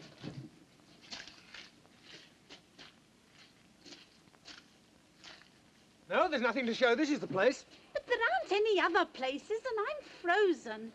Well, it's no use going to the wrong place. Wait a minute, here's someone on a bike. Hi there, Cocky. Wait a minute. Oh, hello. I'm awfully sorry. I didn't see you were a parson. Oh, that's all right. Any trouble? Oh, no, no. We just want to get to Owlsvale House. Well, this is it. As a matter of fact, I'm calling there myself. Well, did you know my uncle, Professor Morland? Oh, slightly. Perhaps I ought to introduce myself. My name's Hartley, Nigel Hartley. I'm down at Raveley. The vicar's ill. How'd you do? I'm Rafe Morland. This is Miss Holland. We're the heirs of the old... Couldn't we have the rest of the introduction indoors? Yes, yes, of course. You must be cold. Right, straight down this drive. You go along, I'll follow. All right.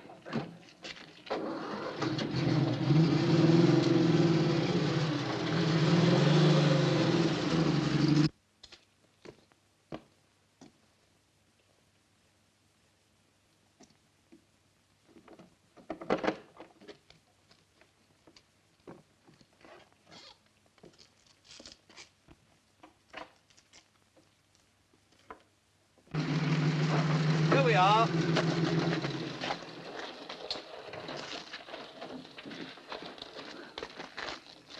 Car'll be all right here. I'll show you the way.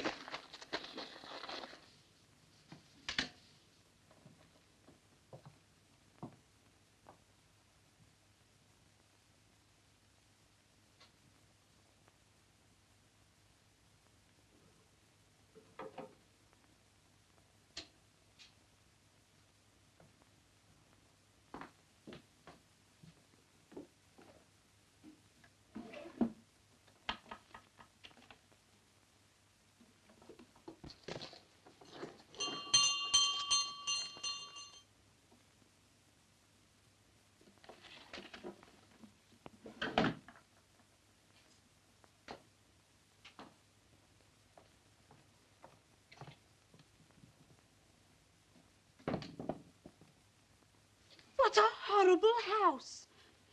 I wish I was back home in bed. I can hear someone coming.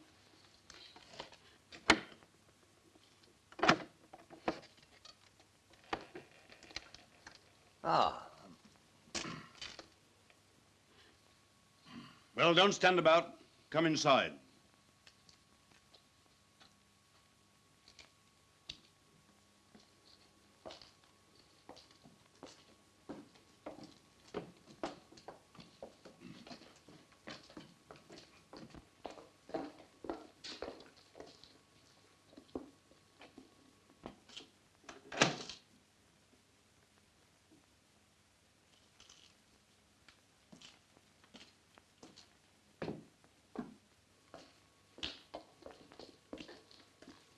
We'll go into the library.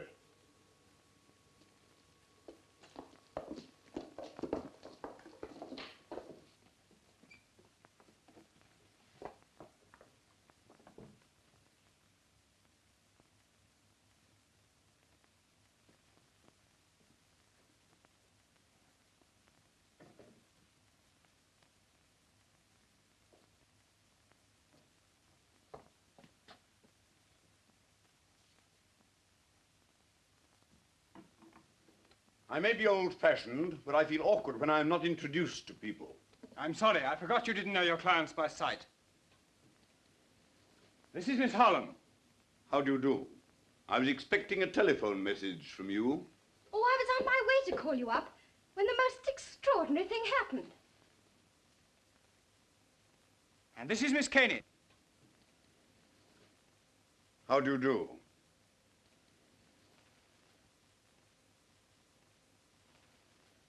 You're a surprise, Broughton. I have a great deal of business to clear up down here. This house has needed a woman for about 25 years. Now I've blinded myself. You haven't wasted much time in getting here, Mr. Morland. No, just a little too much, perhaps. Whatever do you mean? Really, you're the rudest man alive. Oh, pretty pussy. How horrible. It's stuffed. I dare say you know your own business best, but why you should want to bring a parson... A pure accident. We met at the gates. So naturally you brought him in. Broughton, I can stand a certain amount, but no more. Oh, come, come, don't let's make a battle of it.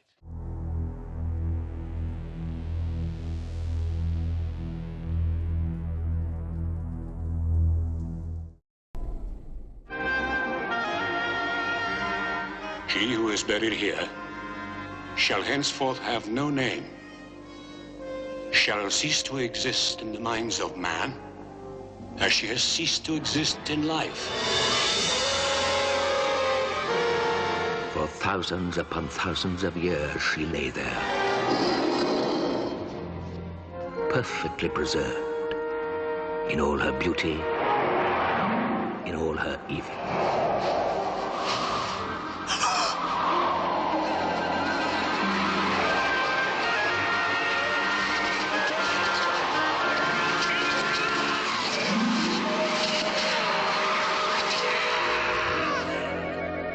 We do have her name, Tara. Oh, it's beautiful. Wear it always. Wear it now. Here. Across the centuries to another time, to another place, she is back amongst the living, to claim all that is hers. You're going to kill me. No, no, no, no! To threaten those who woke her from her eternal sleep.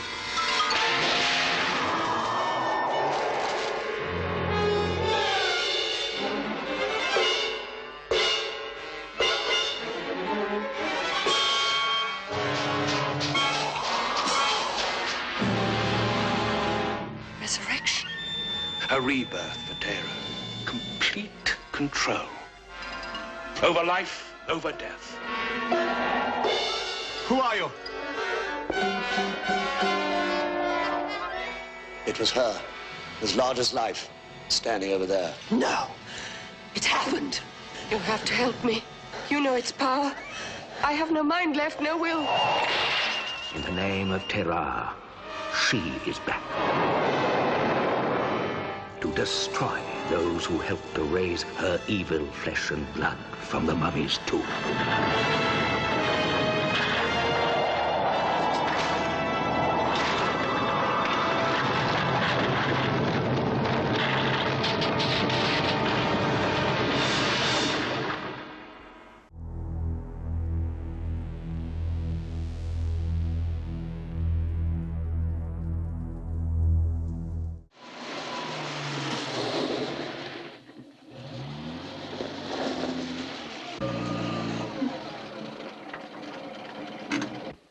You stay here in the car. No.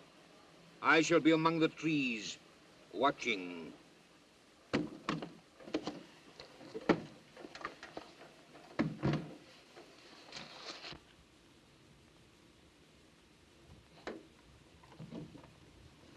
You may say I have no right to express this opinion, but to my mind it's a scandalous and disgraceful burial which may have disastrous consequences. It'd be very disastrous if he came back, wouldn't it? I quite see Mr. Hartley's point. Yes, you make friends quickly, don't you? And enemies quicker. Need we have these childish squabbles? We all know the dead men don't come back. Oh, I wish I was back home in bed. Hadn't somebody better answer that? Certainly. It's your house. Very well.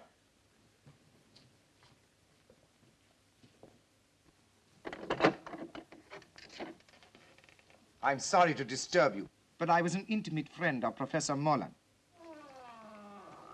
Well, you'd better come in. We seem to be giving a party. Oh. Well, thank you.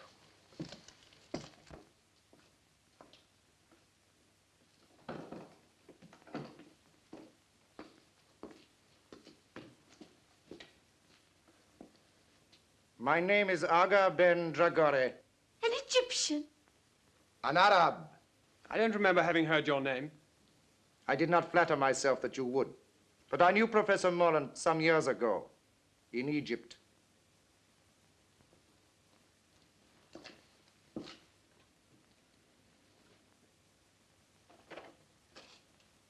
I heard of his death.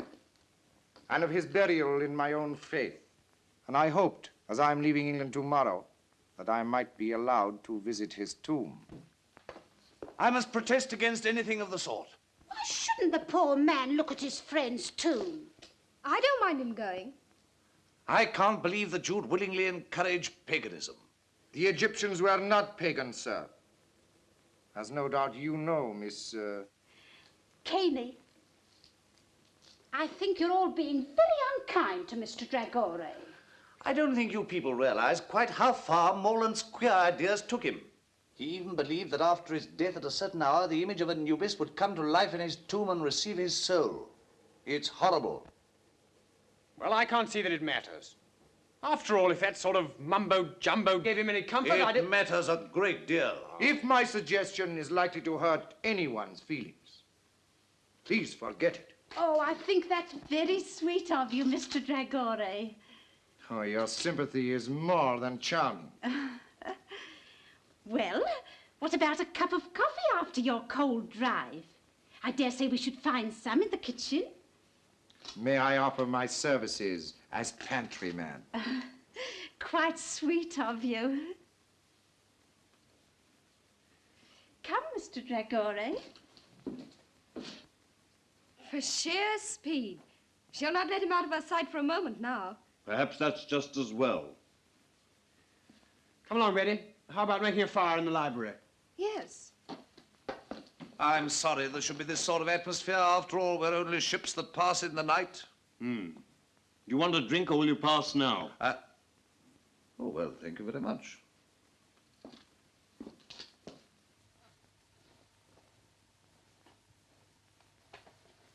There you are.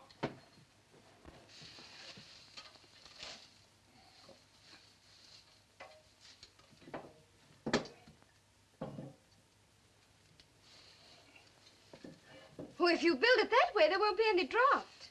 Well, it'll be the only place in this house where there isn't one, then. Oh, don't you think you carry those snappy retorts a trifle too far? Since we met, I can't remember you saying a kind word to anyone. Perhaps you're right. I'm sorry.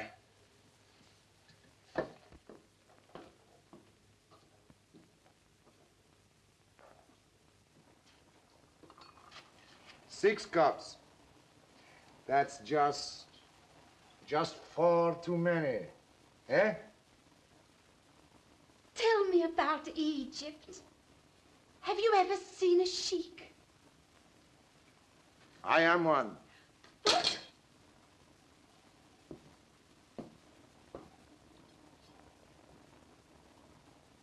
Oh, thank you. Then how should I address you? Oh, I'm cutting sandwiches for a sheik. I don't feel quite well. Oh, don't be alarmed. We're not quite as uncivilized as people think. Oh, don't say that. Do you ride a white stallion? Sometimes. Oh, down the path of the moon, the noble animal plunging and frothing at the nostrils till it founders at your feet, faithful unto death. Well, not very often. You see, it's rather too expensive. Well, I know it's not your fault. We were taught to hate one another, but... Good Lord, you don't think I hate you, do you? Well, I can't somehow feel I'm your dearest friend. You never did have a great deal of sense, did you? Oh, that's nice. Rafe, I have a woman's intuition that you and I are up against things. Yes, I'm pretty sure we are. Well, then, let's cut the quarreling. Shoulder to shoulder, eh? All right. Partners. Partners. Ah.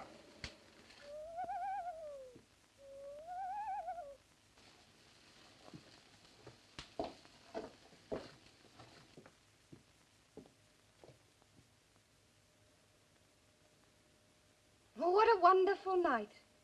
It's a full moon.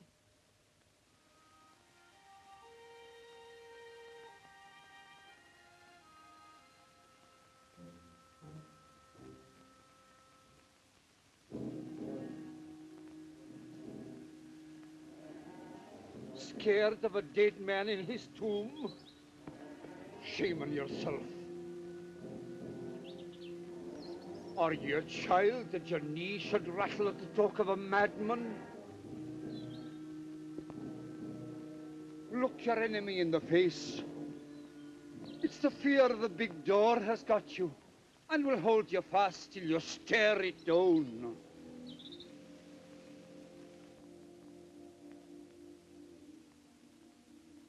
Do dead men walk? I'm no thinking a dead man will cross my path tonight.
I was dreaming.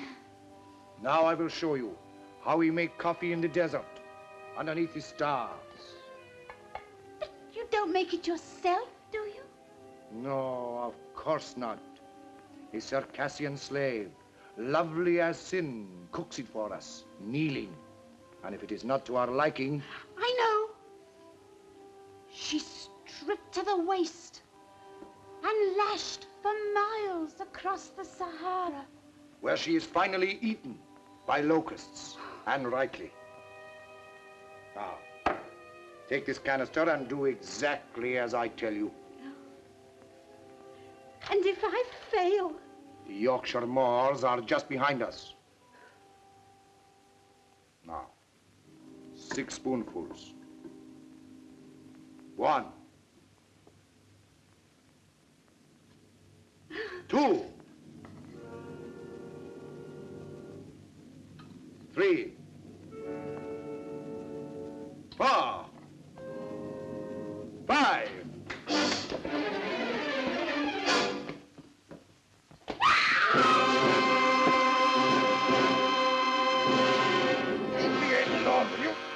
Get arms away from... What's the matter with you? Are you mad, eh?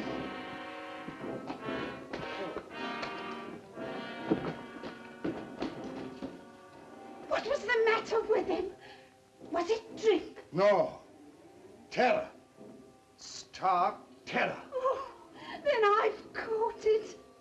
You stay here. I'll look after him. If you must look after somebody, why look further? Eh? Come on, then.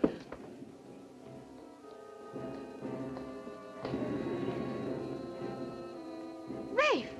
That limp, I'd swear to it anywhere.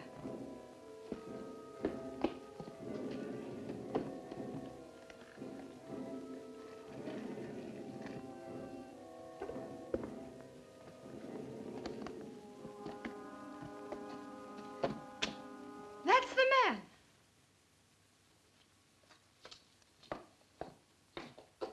Look here, did you give a note to this young Gather up your things and get out of here. The master, I've seen him. You...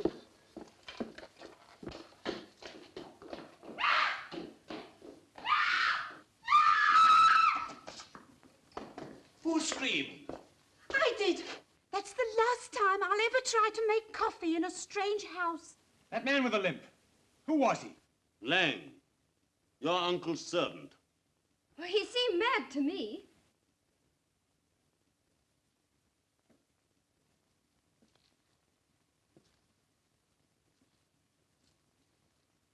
Yes, and probably dangerous. You others had better go into the library. I'll have a word with him. Yes, come along. Mr. Broughton understands the man.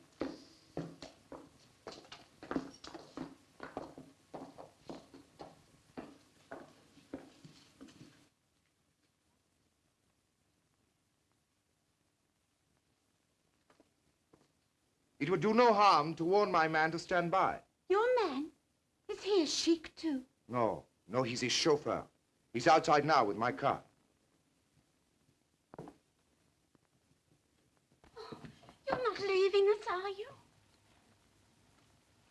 My dear lady.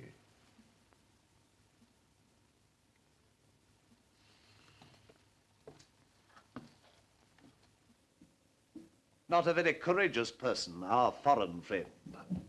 You think he's run away? Absurd. I'd like to see you riding your bicycle with a Circassian slave, lovely as sin, across the handlebars. What on earth are you talking about? Now listen, good people. Good people? Don't you think perhaps we're allowing this thing to get on our nerves? Don't you think perhaps if we took a grip on our self-control... Now listen, good parson. This is our show and our nerves are probably just as good as the next man's. So keep that sort of talk for your pulpit. Ray! Oh, well, of course, I've no wish to interfere where I'm not wanted. Then don't. This is not a Sunday school.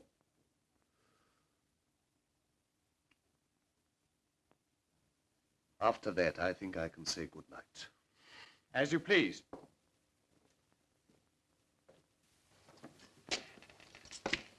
Well, I'm sorry I was offensive. Good night. Oh, well, the tongue is an unruly member, is it not? Yes. Yes.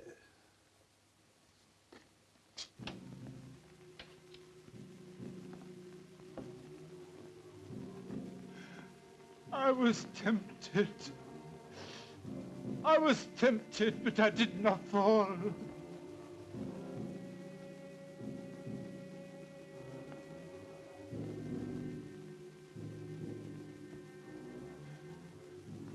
I did not fall.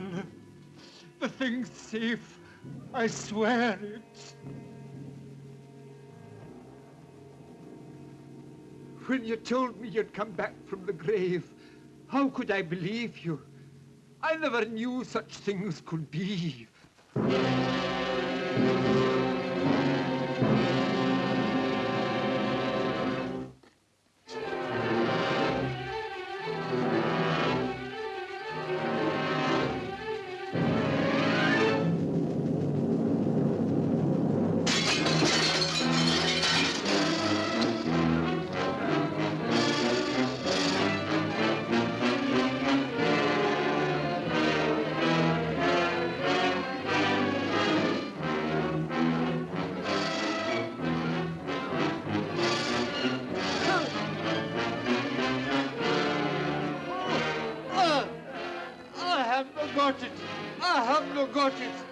The girl, she has it. I swear it. Oh, oh.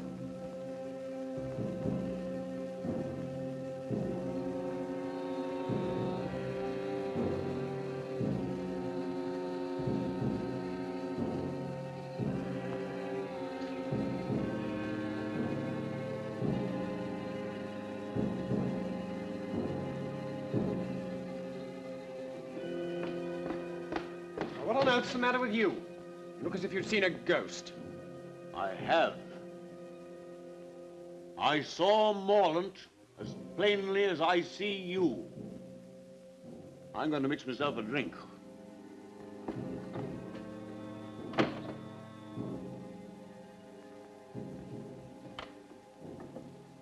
Betty, just a minute. Well? I have an idea they're trying to scare us out of this house.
There's no use blinding ourselves to the facts. There must be something pretty big at stake. Something that depends on getting rid of us? That's how it looks to me. What are we going to do?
Who's there?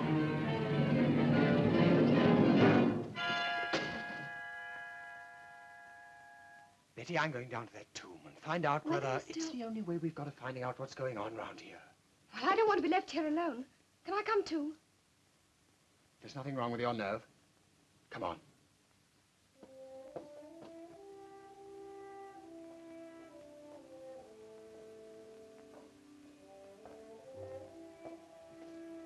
I'll put on a pullover and some thicker shoes. All right.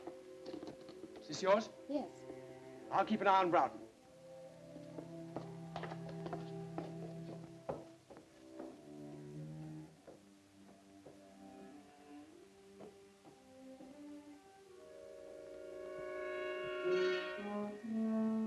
Well, I think you've every chance of seeing things if you lower Scotch at that pace.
Wait. I'll come down.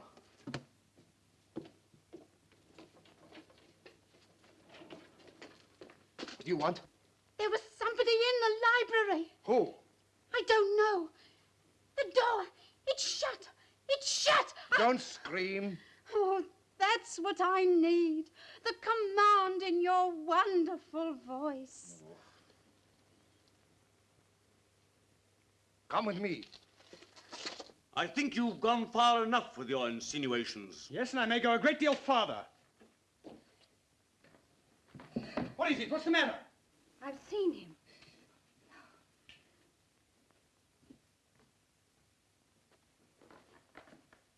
Now perhaps you'll believe what I told you. Get me a glass of water quickly, will you?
Thanks. I wasn't hurt, only frightened. Right, and see if you can find Miss Caney, will you?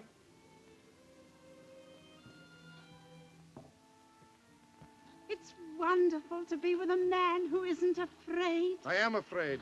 You, who have ridden barebacked over the desert.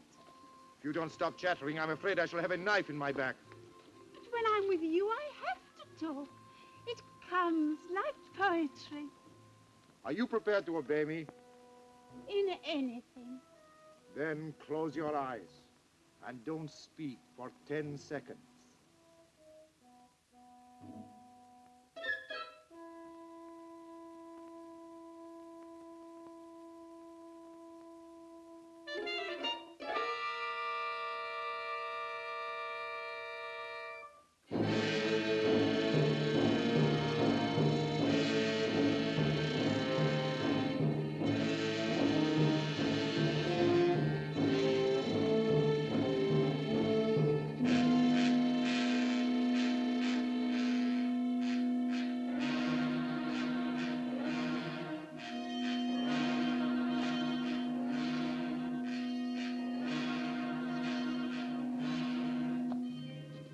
We all panic sometimes. I felt his hands on me. That's why I know it was no ghost. It was no ghost. Look at the clock. It's nearing the hour. I know where you'll find him now. He's gone back to the tomb, to his heathen gods. And you and I will follow in there. Wait a minute. What's his doctor's telephone number? Yaxford 72.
Look, the door's open and there's a light. I'll go no nearer. I'll go no nearer. I can see a shadow moving. I'll go no nearer. Well, then, go back. What about it, Betty? Do we go on? Yes, of course. Thought you'd say that.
Hartley! So you're not a parson, just a dirty crook.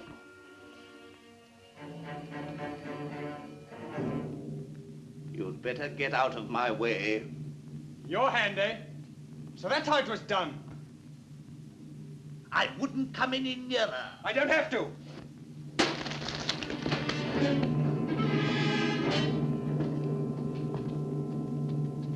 Look, if you please. Thank you. Come on now.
No, it's nothing. Come and sit down. Where's the key? He threw it away.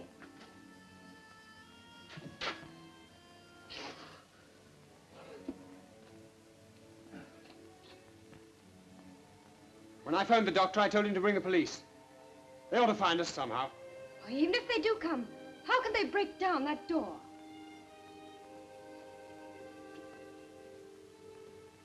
They'll find a way.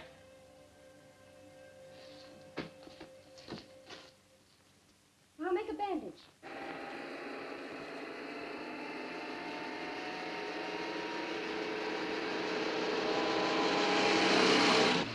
The doctor in charge didn't understand the case. I'm afraid of catalepsy. Bleeding? Morlant was buried alive. Oh, Mr. Dracula, what were those shots? Out of my way. Where are the others? Leave me alone! Oh.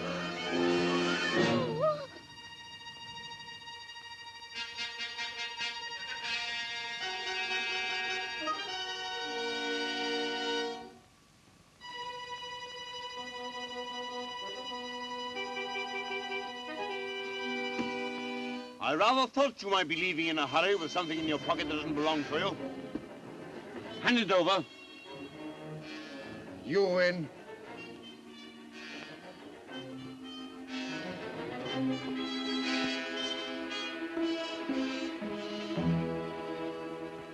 That woman! There she is! Come now. Oh, you put up your gun, you fool. I tell you, she's got it. Come on, then.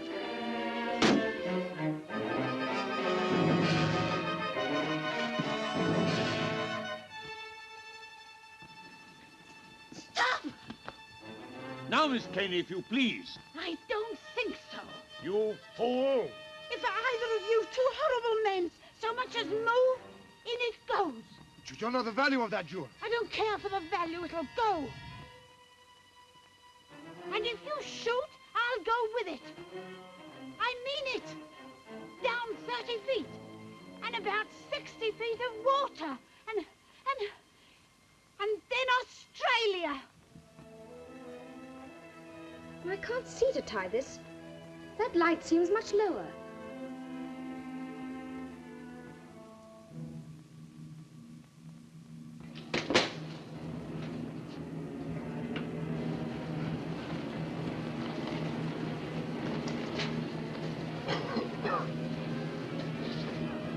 Hartley! Quick, come on, get out, get him out of here. Right. The door! The door! Shut! The flames! They mustn't reach the door!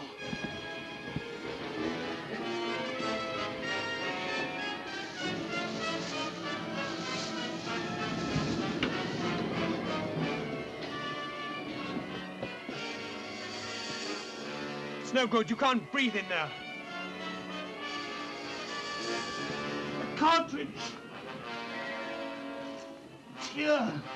If only... If only... I've had enough of this, Miss Caney. Supposing I'm ready to shoot and take the risk. You'd be taking a bigger risk than you think. I'll take that gun, thank you. Now look here. That'll do. Now, what's the trouble? This. They're after it. All of them. It belongs. I'll carry her to the house.